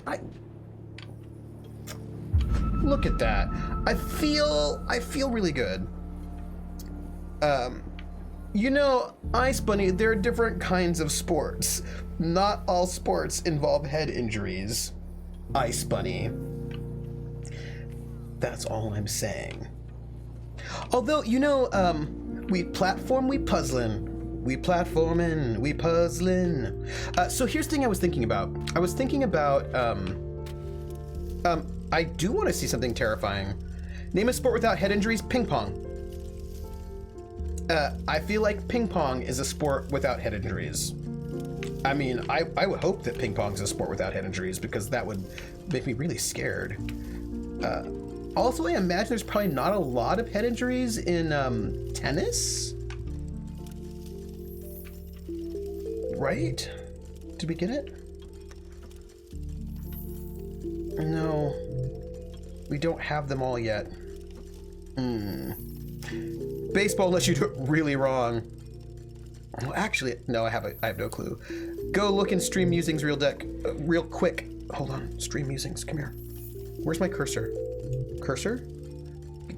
Hold on, let me cursor. Where is... Ooh! The name game! Come on, everybody! I said, now let's play a game! I bet you I can make a rhyme out of anybody's name. The first letter of the name, I treat it like it wasn't there.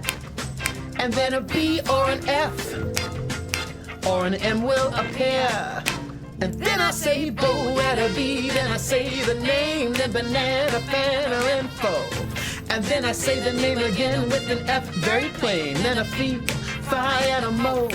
And then I say the name again with an M this time, and there isn't any name that I can't rhyme.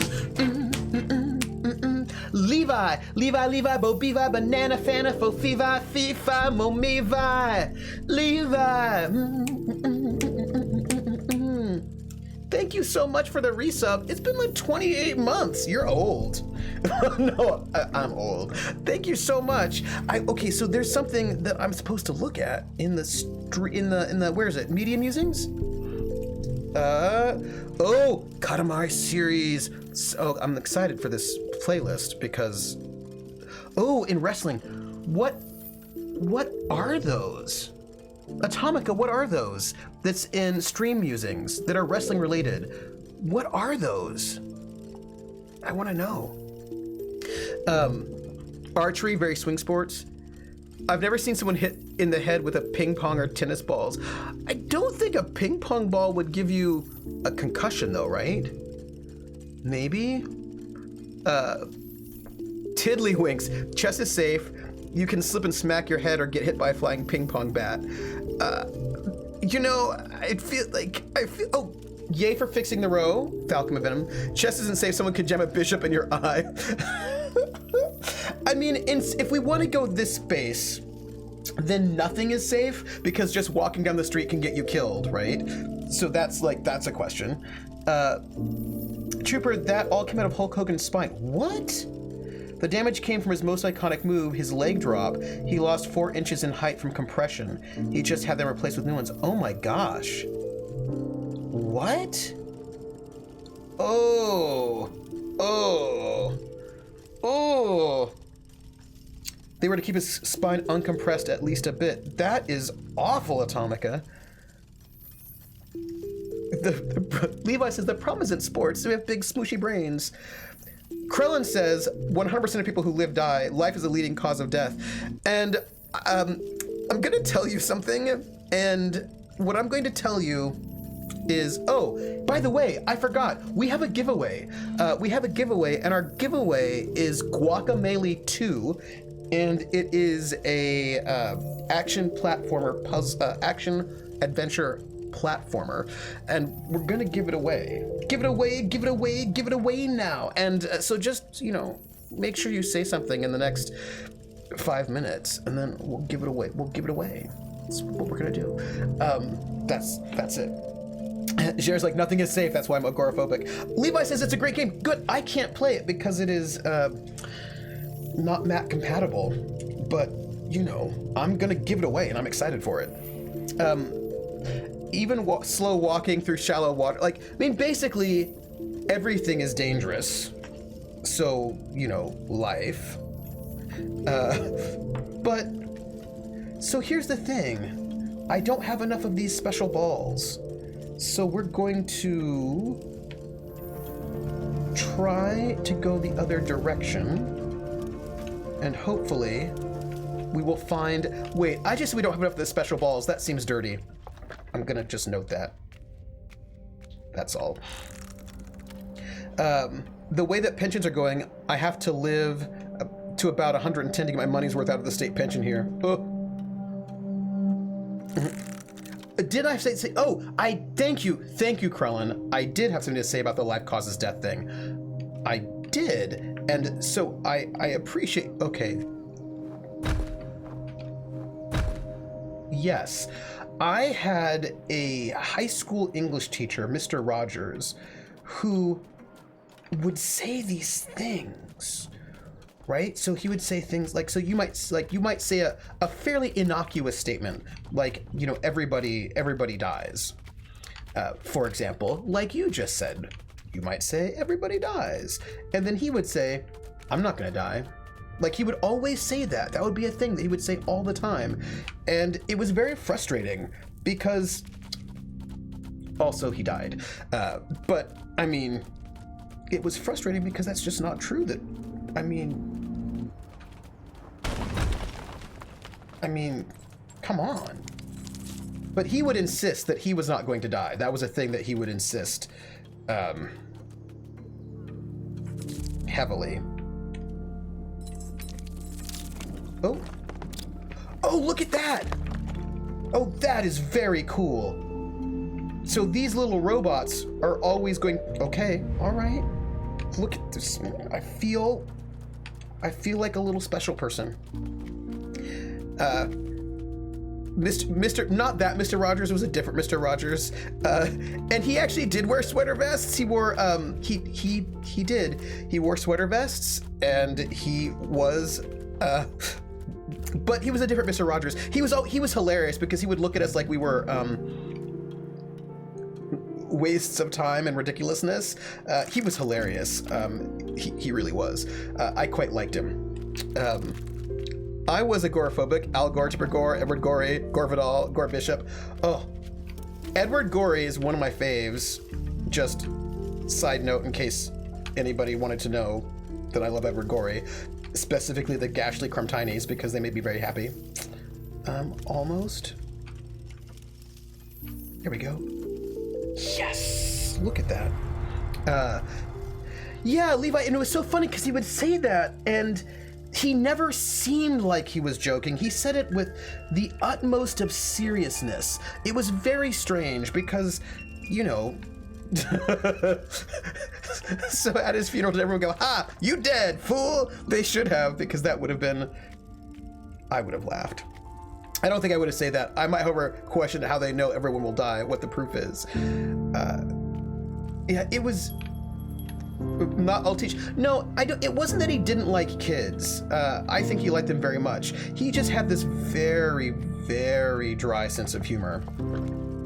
And he also recognized when students were half-stepping and not really doing what they needed to be doing. And he was just like, when people would be ridiculous, he didn't have a lot of patience for people being stupid ridiculous, which, you know, in ways I thought was hilarious. Oh, to make himself memorable, and then he never dies. We're gonna do that thing, but we're gonna go over here first and see what's up. And only some kids like school. Kulan. Oh, Krellin, speaking of interestingness, or at least I think it's interesting, we just did Proud Mary in class just the other day. Whoop. I'm gonna mess around with this wheel before it starts turning, just because I'm interested to see how far we can go with it. Yeah, we did Proud Mary in class just last week, as a matter of fact, in History of African American Music, and we talked about it, and it made me happy. Oh, which version? So that's an interesting question. You know, that ties my theory on mortality and semi-immortality. Well, as we know, the big wheel in the sky keeps on... Yeah, oh. So it's for the History of African American Music class, so we did the I Cantina version, but I played the Creedence Clearwater version first to sort of talk about, well, a couple of things, really. So this is interesting. Ooh, guess what? Guess what we're gonna do, everybody? Are you ready? Are you ready? Are you ready? This is what we're gonna do.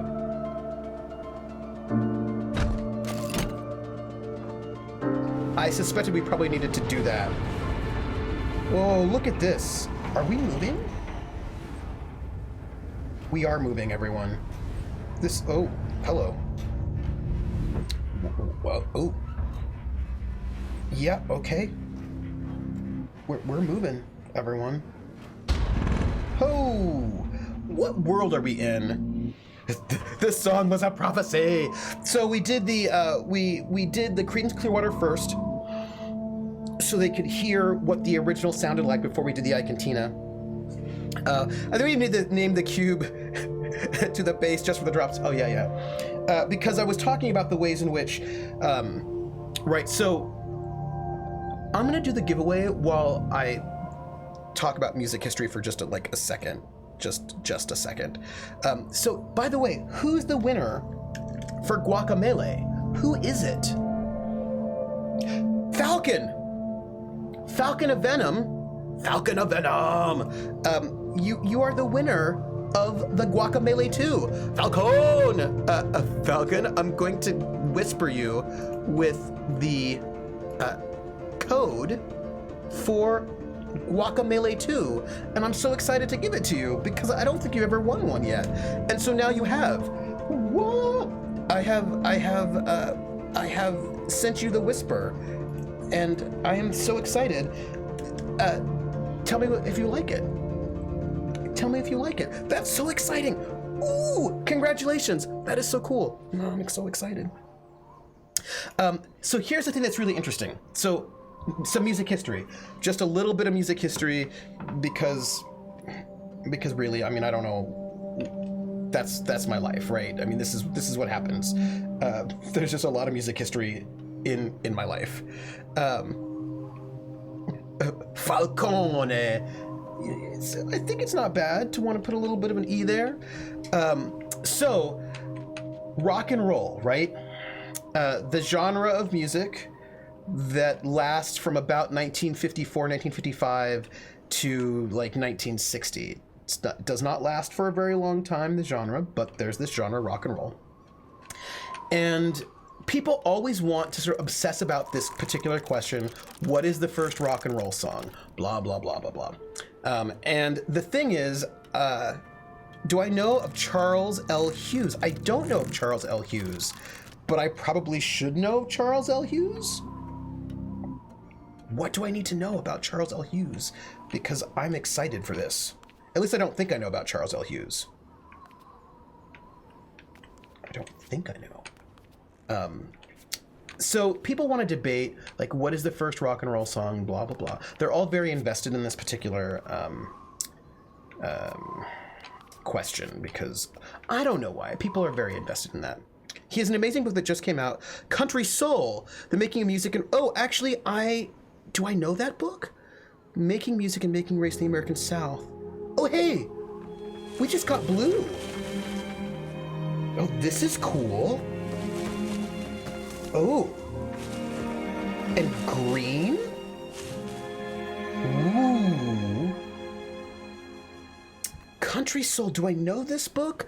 I think I know a different book, and the book I know is called, but it's similar. Hold on. What's the book that I know? It's something about, I know a book about, so first off, I'm going to write that down, because I have a book, but it's a different book that's also about But this book seems, Hrothgar, totally up my alley. Like, for real though. Charles Hughes, Country Soul. This, and I want to teach a class. It's funny because I want to teach a class on country music, southern music, soul music, fronteras, Tejano music. So I want to kind of do a class on music of the South. It's actually a little bit hard. Sorry. Now you've got me talking country soul. Let me circle this. Because actually, I have more than... I wanted... Oh, I'm going to get back to rock and roll in a second. But basically, I want to teach a class about country music, but there are a couple different ways to conceive of this class, and I don't know which way I want to do. Like, I could just do country bluegrass folk, and that would be one thing if I did that. If I just... And then I could do, like... country music in Japan, country music in Australia, country music in Germany. Like, I could sort of hit country music a lot more broadly if I just do country bluegrass folk. That would be one sort of thing. But if I did sort of like down home music of the South, then I can hit Tejano, country, blues, country soul, southern soul. I could hit a kind of a... It would be a different framing. Do you know what I mean? Like, it would be a different framing if I did that. And I just don't know which one. I don't know which one I want. I want to do both of them, but I feel like I can't do both of them. They'd be similar, but they'd be just a little bit different. And I want to do them both. I was driving when I heard him talk. I literally subscribed to the podcast to be able to track down that book for you. Thank you, because I need this book. I do want to teach all the classes and all the topics. It's very difficult for my life. Also, that blue is beautiful. So here's the thing. Maybe I just teach one year and I wait 2 years and I teach it the other way and sort of mix it up a little bit. Because there's this great album called Country Rhythm and Blues, and it's a series of duets between R&B singers and country singers. It came out in the 90s. And I think the big hit was, or whatever, was a duet between Reba McEntire and Natalie Cole, When Something Is... Wait... No. Wait, what was the song? Because when something is wrong with... Because no, When Something Is Wrong with My Baby was Travis Tritt and the Pointer Sisters? My baby, something is wrong with me. No, Patti LaBelle. That was Patti LaBelle and Travis Tritt did When Something Is Wrong with My Baby. Very nice. And then Natalie Cole and Reba McEntire did... When you just give love a song, I can't get you out of my heart. You made me leave my happy home. Came my love and now it's gone. Since I Fell for You. Since I Fell for You. Right, so Since I Fell for You was Reba McEntire, Natalie Cole. Tanya Tucker and Little Richard did a great one. Something else. Aaron Neville and Trisha Yearwood did a beautiful, beautiful duet together. Anyway, it was all these sort of like...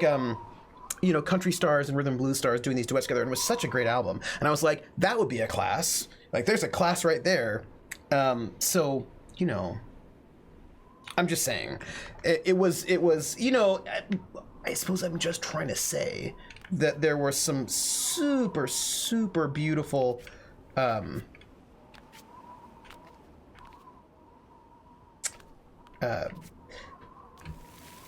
hello. Where am I going? Woo! Hello. Oh! Ooh. Here we go. So there's a lot of really interesting and possibilities for doing a class that sort of thinks about the South as a region, and the kind of sort of complicated and interesting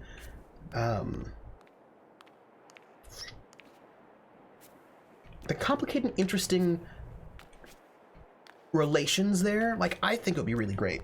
Anyway, so thing I've been thinking about, but Creedence Clearwater Revival. Hello, little birds.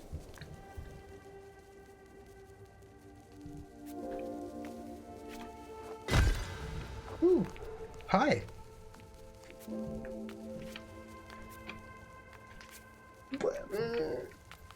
Do you think we're making the world a better place? Oh, look at these colors. People, this game is too pretty. We're gonna do... Ooh. This game is really... Yeah. Okay. So I've just put all my little stars up in the sky.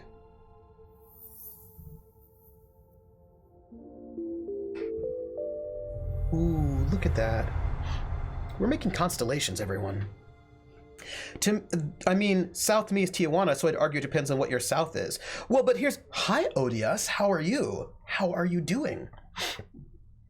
But that's the cool thing about making the class about the South, because then you can also do Tejano and Fronteras music as well, right? So that becomes... So if it's the South, rather, right, then you get to do that music in addition. So you can do Tejano, Fronteras, country, Western, country soul, blues. You can do some folk stuff as well. So like there's like if you do it by the South, then you also get some really cool... You can put cool things in there. Yeah, right? And also Norteño, right? Because this is what I mean, right? This is what I mean. So cool, right? So if you did it, because the plus about doing it the South rather than country is I get to add in more genres and really complicate that space, which I think is really cool. The first rock and roll song comes out in 1863. So here's the thing about that. I think the idea of the first rock and roll song is stupid. And I tell my students that I think that question is a stupid question. However,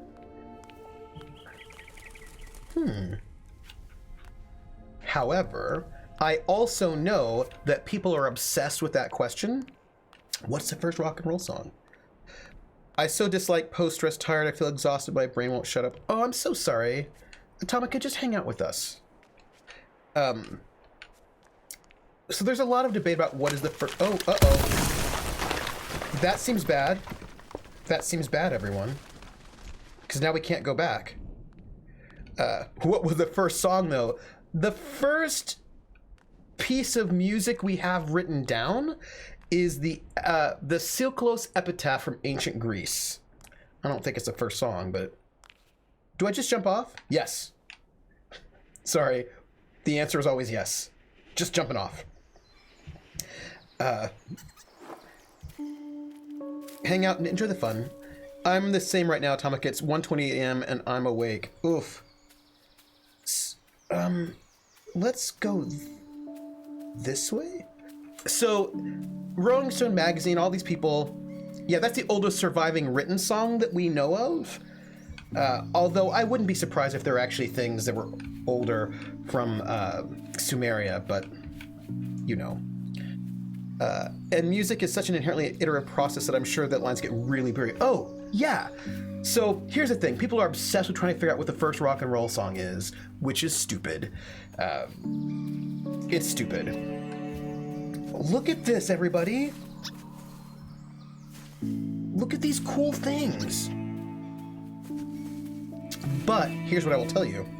There are a couple of songs that those people who are invested in that sort of a thing will often argue are the first rock and roll songs, all of which I think is stupid, just for the record. But one of the ones that people will say, actually, Krellin is the first rock and roll song. This is true.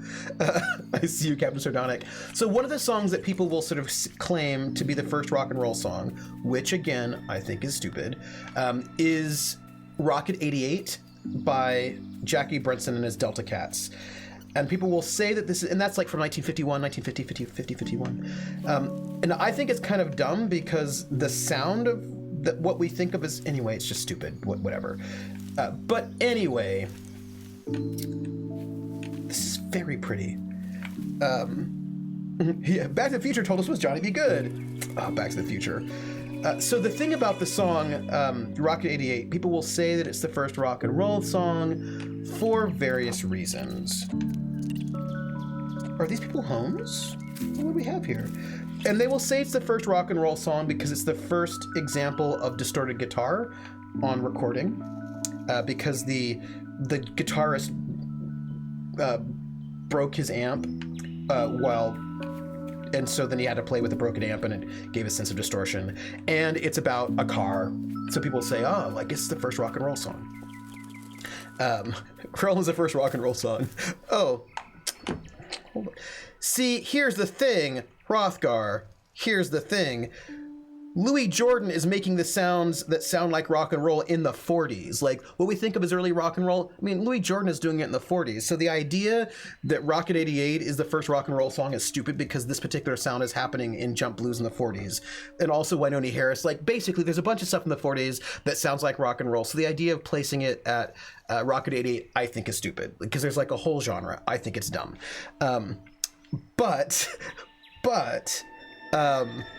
No, Hrothgar, I am with you. Like, I think that the idea of, why did I come over here for a reason? Oh, I know why. Hold on. We have to add a quote. We have to add the quote. Hold on. Krellin is the first rock and roll song. And that is Trooper SJP 2019. Oh, wait, sorry. That was not even, I have to add quote. Sorry about that. Wait, I didn't do it right. Add quote. What did we learn? We learned. Trooper likes giving it to people. Things we learned. Those are things we learned. Obviously, it's green sleeves. So again, right, I think the whole thing is stupid, but I'm bringing this up for a particular reason. So people will say that it's Rocket 88. If we're going to go with that, which, by the way, please note I think it's dumb, but if we're going to go with Rocket 88 being the first rock and roll song, this is important for a reason. Why? Because Jackie Brenson and his Delta Cats is actually a name that was given by the record company to this song. I think this is interesting. We're going back the way we came. But the band was not Jackie Brenson and his Delta Cats. That's actually not the name of the band. That is inaccurate, right? The name of the band was actually Ike Turner and his Turner's Rhythm Kings. So it was actually the song was actually by Ike Turner from, Ike and Tina Turner fame. Woo! Woo! Woo! All right. This is going to take a little bit more thought. That's fine. First in any genre really is kind of silly. Of course, genres are rarely, if ever, that clear-cut exactly. Transitions into new genres take longer than that, I would argue. Right, and also they're also sort of made up in these ways that doesn't make any sense. So what this means is that Ike Turner will claim to have invented rock and roll. That is one of his claims, that he invented rock and roll. Again, I think it's dumb, right? I'm not buying it, but I am noting it. So why is this important? Because when we were talking about Proud Mary all the way back, remember we're going all the way back, is that Creedence Clearwater Revival, their version of Proud Mary is clearly labeled rock. It's considered rock. They're a rock band, and then Proud Mary is a rock song. But when Ike and Tina do it, remember, Ike claims to have invented rock and roll, and some people would say, yes. I don't, because I think that's stupid, but nonetheless. So he claims to have invented rock and roll. When they do Proud Mary, their version of a Proud Mary is not considered rock. It's considered rhythm and blues, R&B. And they get the Grammy for Best R&B by a Duo or Group, R&B song. And so here they are working so hard to be sort of seen as rock. Like they open for the Rolling Stones. All the big rock artists are sort of copying their moves. And because, I mean, yes, Falcon, because of race. That's exactly what it is, right? Because rock and roll still had people of color in it, like Richie Valens and all sorts of black people. But when you move from rock and roll to rock, basically it becomes a white genre. And so black artists, with the exception of Jimi Hendrix, just don't get to be seen of as rock anymore. And that's just part of that sort of that transition from the genre to the genre. So that's what we were talking about in class last week, which, you know, I'm going to be really on edge in about 2 weeks. Oh, why? Oh, the election on the 12th. Good luck on the election, Kulan. Current Home Secretary wants to bring back the death penalty and doesn't accept that the government has caused the increase in poverty because of austerity. Oh my gosh.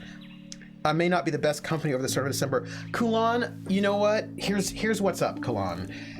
I am not living in your country, but we've got our own stuff here, and I have so much empathy for you, and I just want you to know that you have got all of my thoughts, because I know that we are in like a really tricky space right now. So this is going to be a little bit tricky. Okay, I think I can do this, but I think it'll involve me being very, very... There we go. Got it.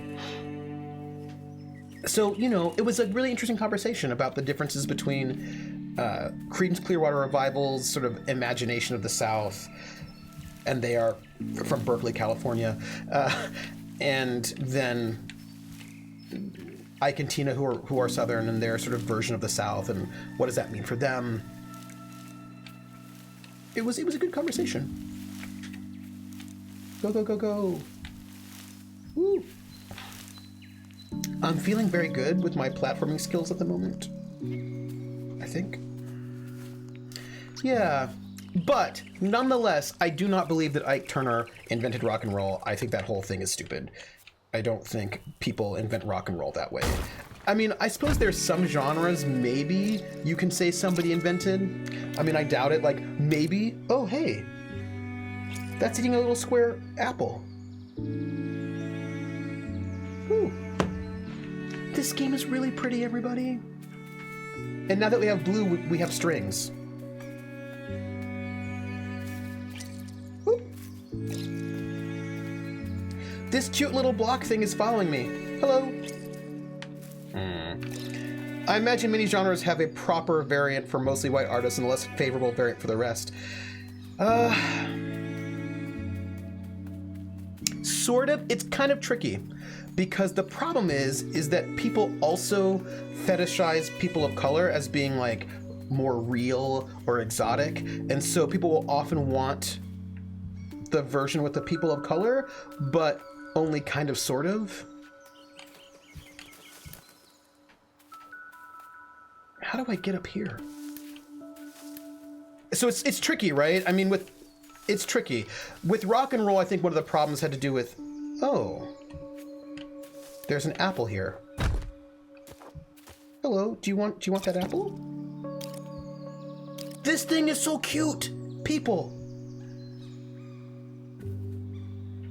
Do you think it'd be my friend now? No.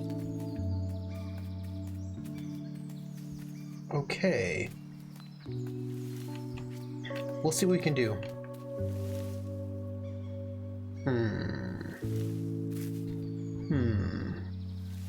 So, yeah, and the problem with rock and roll is it was happening during the time of segregation.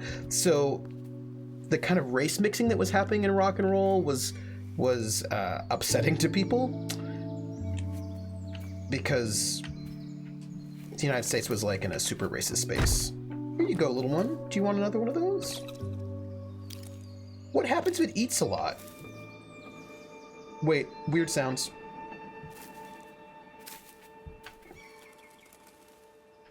I'm just a little concerned about all this. I'm sure it'll be fine, right? Like, it'll be fine? I don't know. Maybe it won't be. Yeah, so rock and roll was a little bit tricky because it was very threatening as a genre. Oops. Sorry about that. Sorry about that, little guy. It was threatening as a genre. Could be a boss fight, I don't know. It was threatening as a genre because, the United States still had legal segregation at the time, and rock and roll was specifically a challenge to segregation because it represented mixing of races in terms of not only musical influence, but also in terms of audiences, right? Like audiences, black and white teenagers were in the audience together, and that was illegal. Black and white audience musicians were hanging out together, which, it was, hello, do you want to be my friend? Hi. Hello, cute thing. What are you doing? Oh. Okay, I will follow you. So I think that there was and the thing is, rock and roll as a genre did not last very long. It was attacked, you know what I mean? Like, as a genre, it's a cubey buddy, and maybe I'll just take my companion cube and murder it. I mean, what? If this is about losing someone, is a beautiful allegory. Yeah, and so the thing is that rock and roll as a genre was attacked and basically shut down. Alan Freed, who was the big DJ who really helped was sort of the architect of the marketing of rock and roll to white teenagers. He was basically drummed out of the business for the payola scandal, but then but people like Dick Clark, who was less threatening in terms of sort of racial politics, was not drummed out of the industry. Elvis was drafted. Hello. So Elvis was drafted, so he was gone. Chuck Berry was arrested and put in prison for white slavery. Oh, Atomica, go to sleep. Go to sleep, Atomica. What are you doing? Why are you even here? Hello.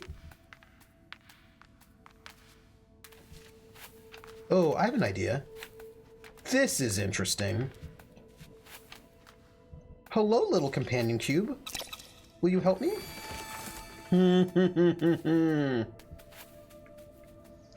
Yeah. Everybody. Yes. I worked it out.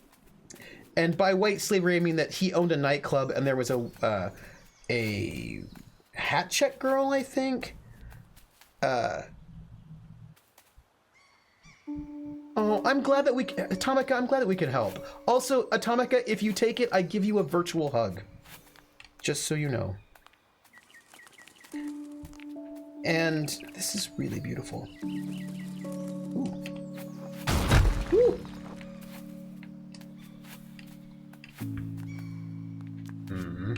Anyway, she was doing some prostitution. This hat check girl. I don't think he even knew about it in any way.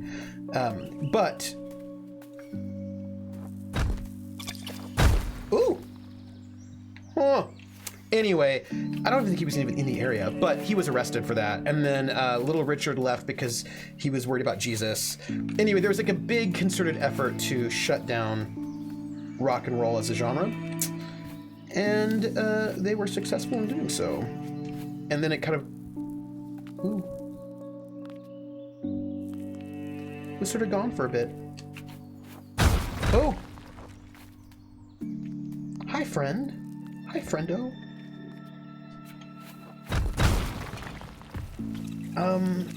I kind of can't handle this game. It's too cute.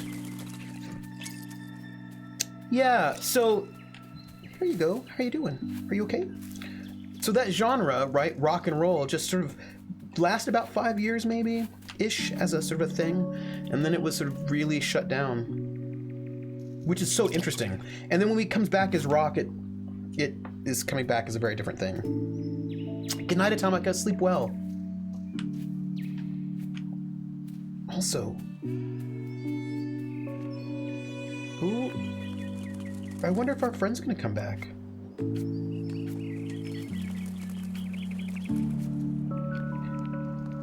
So,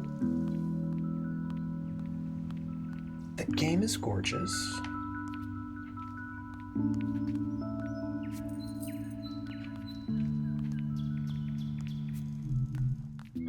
Hello. There's a thing there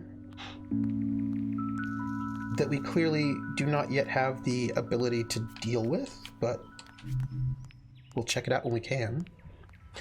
Yeah, we're not, you know, our stream is not going to be on for much longer. Oop, hello. Let's not go that way yet, because we'll probably end, you know. Hey, there's no Critical Role tonight, right? I mean, they're on holiday because they've got Thanksgiving people to deal with, right? Yes, I'm pretty sure that is the case. Wait, were they going to air something pre-recorded? I don't think so. Oh. They have Thanksgiving. I didn't. Mood. Also, I feel like we're going all this direction, but we're missing things. Oh, tomorrow's the Austin live show. Ah. All right. I have no idea what happened in the Austin live show. We'll find out. Sometimes I think that I'm going the wrong way and that I'm messed up, but then I don't think I did.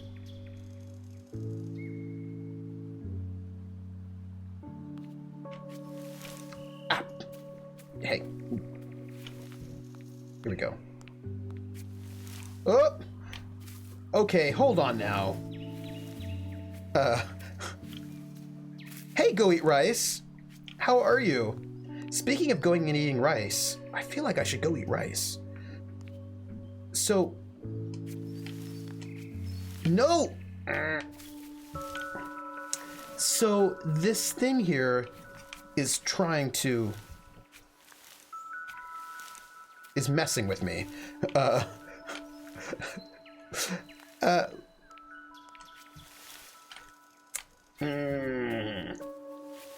Yes, so there's a thing. Yes. Right. Got it. Yes. Just realized because I won't get a job now, I can see wider my family for some years. Oh! People, here we are. We are all very, very, oh, those flowers look a little sad. We're doing the, what do you call it? The,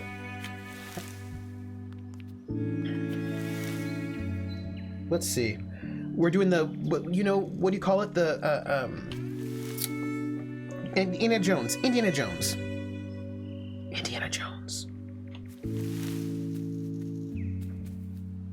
Let's see. So there's a lot going on here, everyone. Let's try this. Ooh, okay.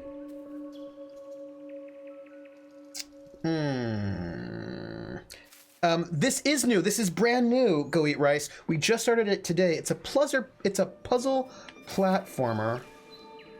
And I clearly did not do my homework well enough on that one. So there's... All right.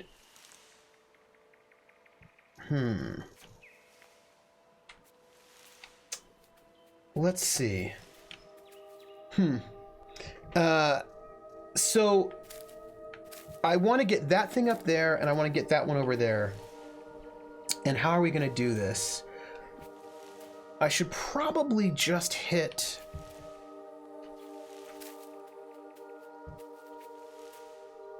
So if I do this...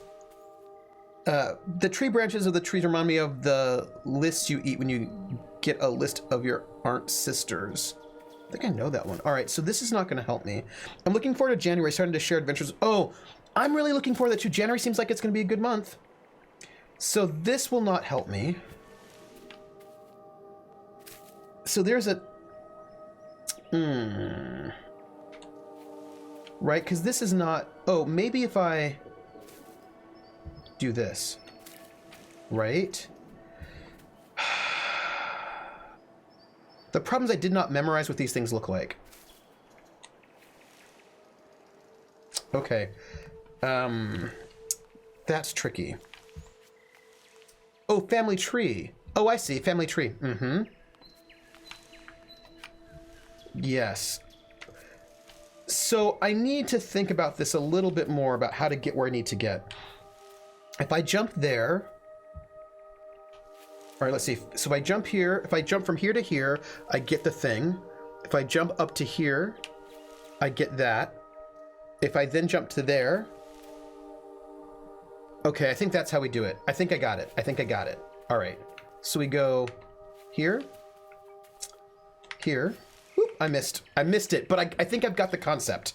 I think I've got the concept. I've got the concept. Probably. I mean, maybe not, but I think I'm closer to it. So we go here, and then we go here, and then we go here, because this is stable. My bunny brain wants to talk German. Sorry, and yes, could be. You could, it's fine. So if I do jump now, and then jump there. Okay, okay, okay. So jump now. Jump now. Oh! Okay, okay. So I probably have to do something funky. So if I jump there, and then I jump onto that, then from there, if I jump again, the box comes up and I can't get it. So how do I work that? How do I work that, everybody? Maybe I just walk off it. Nope, that didn't do it. Let's think about the other direction. Yeah, I think... Well, that'll be hard, though, won't it? Alright, so if I jump here, I can get there. If I jump up, I can get there. And then from there, I would jump... Okay, let's try this other way. Let's try it this direction. I don't know if this will actually work, but... Yes? Got it. We got one. Okay, so now we need to get... Yes, right? So now we need to get over here. Let's do this. And then... Oh, I don't have this memorized, folks. I'm a little bit worried about what this will look like. Yeah, okay. So we need to get here. And I don't... So the question becomes, how do we...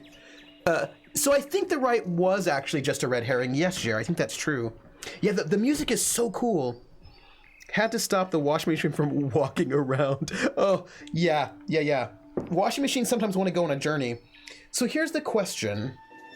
Can I fall instead of jump? Maybe. But I need to get... So if I can get... Oh, I see what you're saying. Yeah. Can I fall instead of jump? I think that might be a good...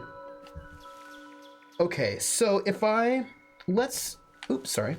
Let's think about this. If I jump up there, then I jump onto that box. jump back. You know what? I think the right might not be a red herring. I think that maybe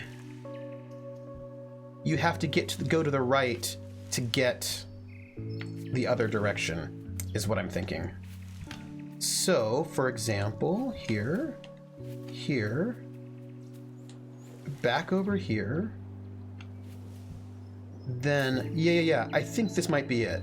So then we do this, that, dang it.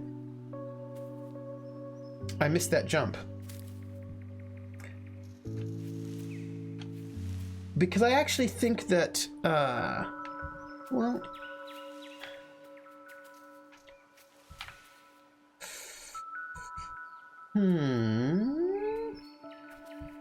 Yeah? Yeah, that's it. I will say those glowing circles are just bonus collectibles. But I think they're not, because I think you have to get them or else you can't progress? Maybe? Perhaps? Ooh. I love the strings.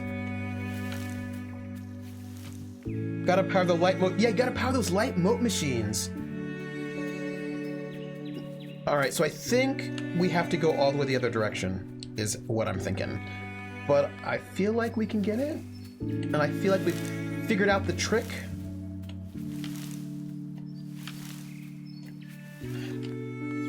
I made pot stickers earlier, and I have the windows open to try and clear out some of the hot oil smell, and forgot how strong oil smell can be. Like, ooh, yeah.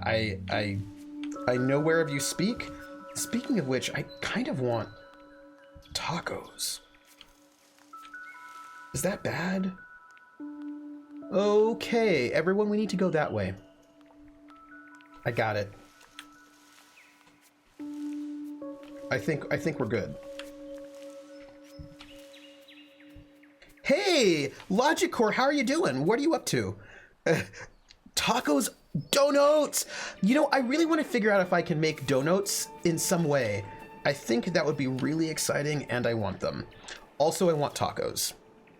But it's, you know, it's like, the thing is, what I don't know is I don't know if things will be open. Can I get tacos on Thanksgiving Day? Is my question. Doing all right. Tacos do sound good, but I am turkey filled right now. Right. I just had some leftover Chinese food earlier in the day. Yes? All right. There's one more we gotta get. Ooh. Oops. Sorry about that one. From the terrible places, probably, but maybe not from anywhere good. Oh, Logicore, tell us about the oh, hello. Tell us about the adorable. If there are adorable things, I want to hear about them. Also, I hope we don't... These are people.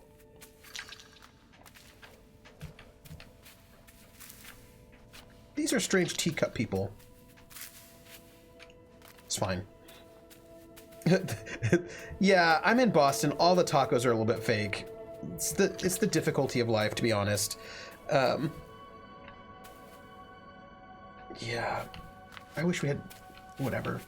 One day, everyone, I'll be back in a place where the tacos are better. Also, I also love pot stickers. Hi, it's my little cube friend. It's my little cube friend. Ooh. Hi. Also, how am I going to remember where I am? Ooh. I think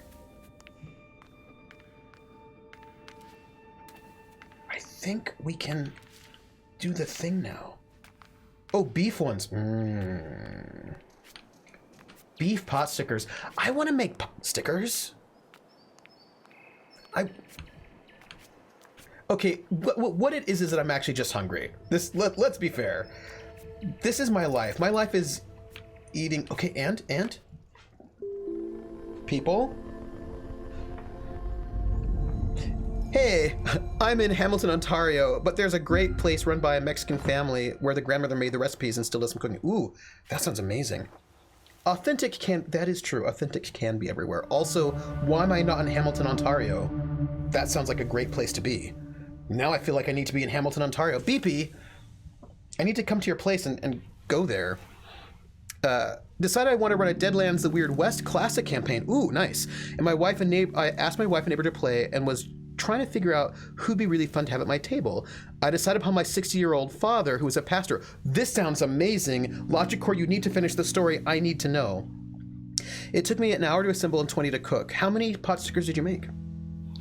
I may make some this weekend. Been a while since I made dumplings and such. Yeah. Oh, now's a good time to end. This seems, I feel like you're right. This does seem like a good time to end. I feel like this game will not hold. What happens when you hold?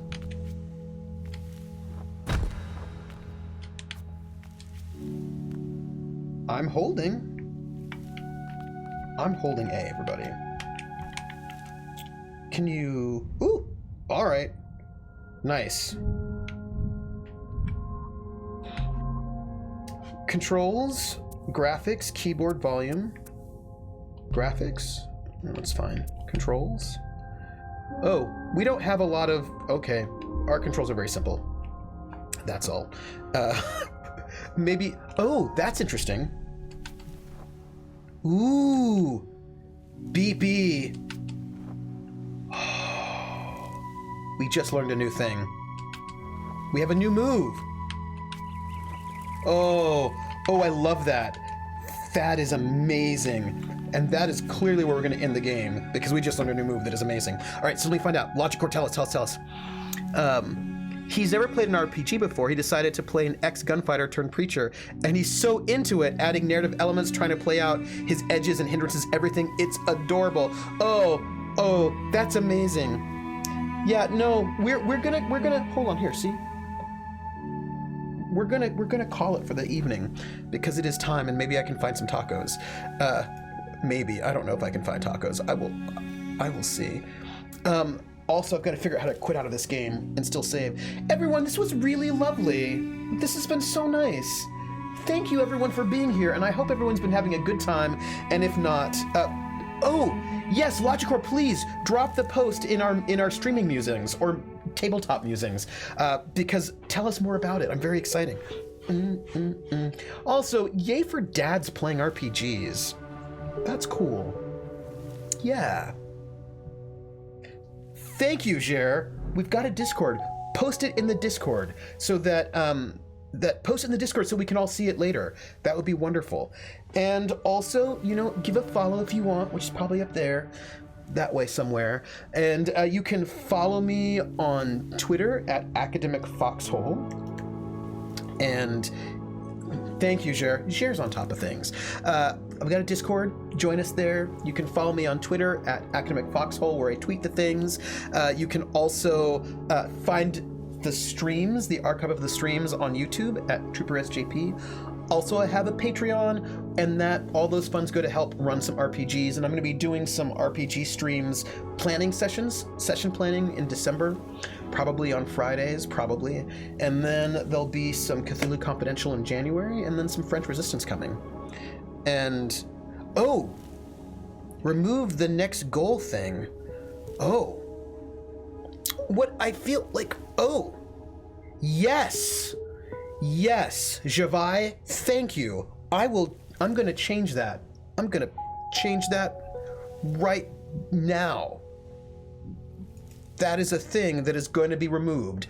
We're gonna make it the next one, and I don't know what it is yet. It's gonna be something good.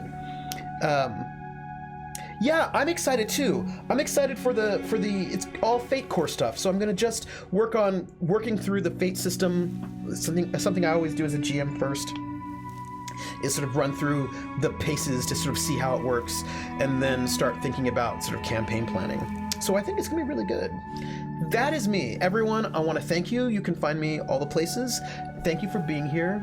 I'm not hosting Critical Role because Critical Role is not doing its thing. But you can find me on Saturday at noon Eastern Time, where we will be doing Horizon Zero Dawn, sort of diving into some more of the Frozen Wilds. I think, careening towards Endgame, maybe? I don't know, maybe. But I will be hosting CR tomorrow. If they're doing that tomorrow, I will host it. So it's going to be the same time, right? 10 o'clock? Yes. And so I will be hosting it so we can hang out, if you like. That's it. I'm going to go. I will see you. I'll be hosting CR tomorrow, probably 10 p.m. Eastern Time. And then noon, Horizon Zero Dawn. And then it's December, right? Wow. It's tomorrow is their one shot, their Austin Live one shot of the Darrington Brigade. So I'm excited to see what they'll do and how goofy, going back to our conversation earlier, how goofy their one shot will be. I imagine it will be somewhat goofy, is what I'm thinking, right? All right. Take care, everybody. I'm gonna see if I can find some food. Take care, everybody. Sleep well, take care of yourselves, and I will catch you all on the flip side. Bye, everybody.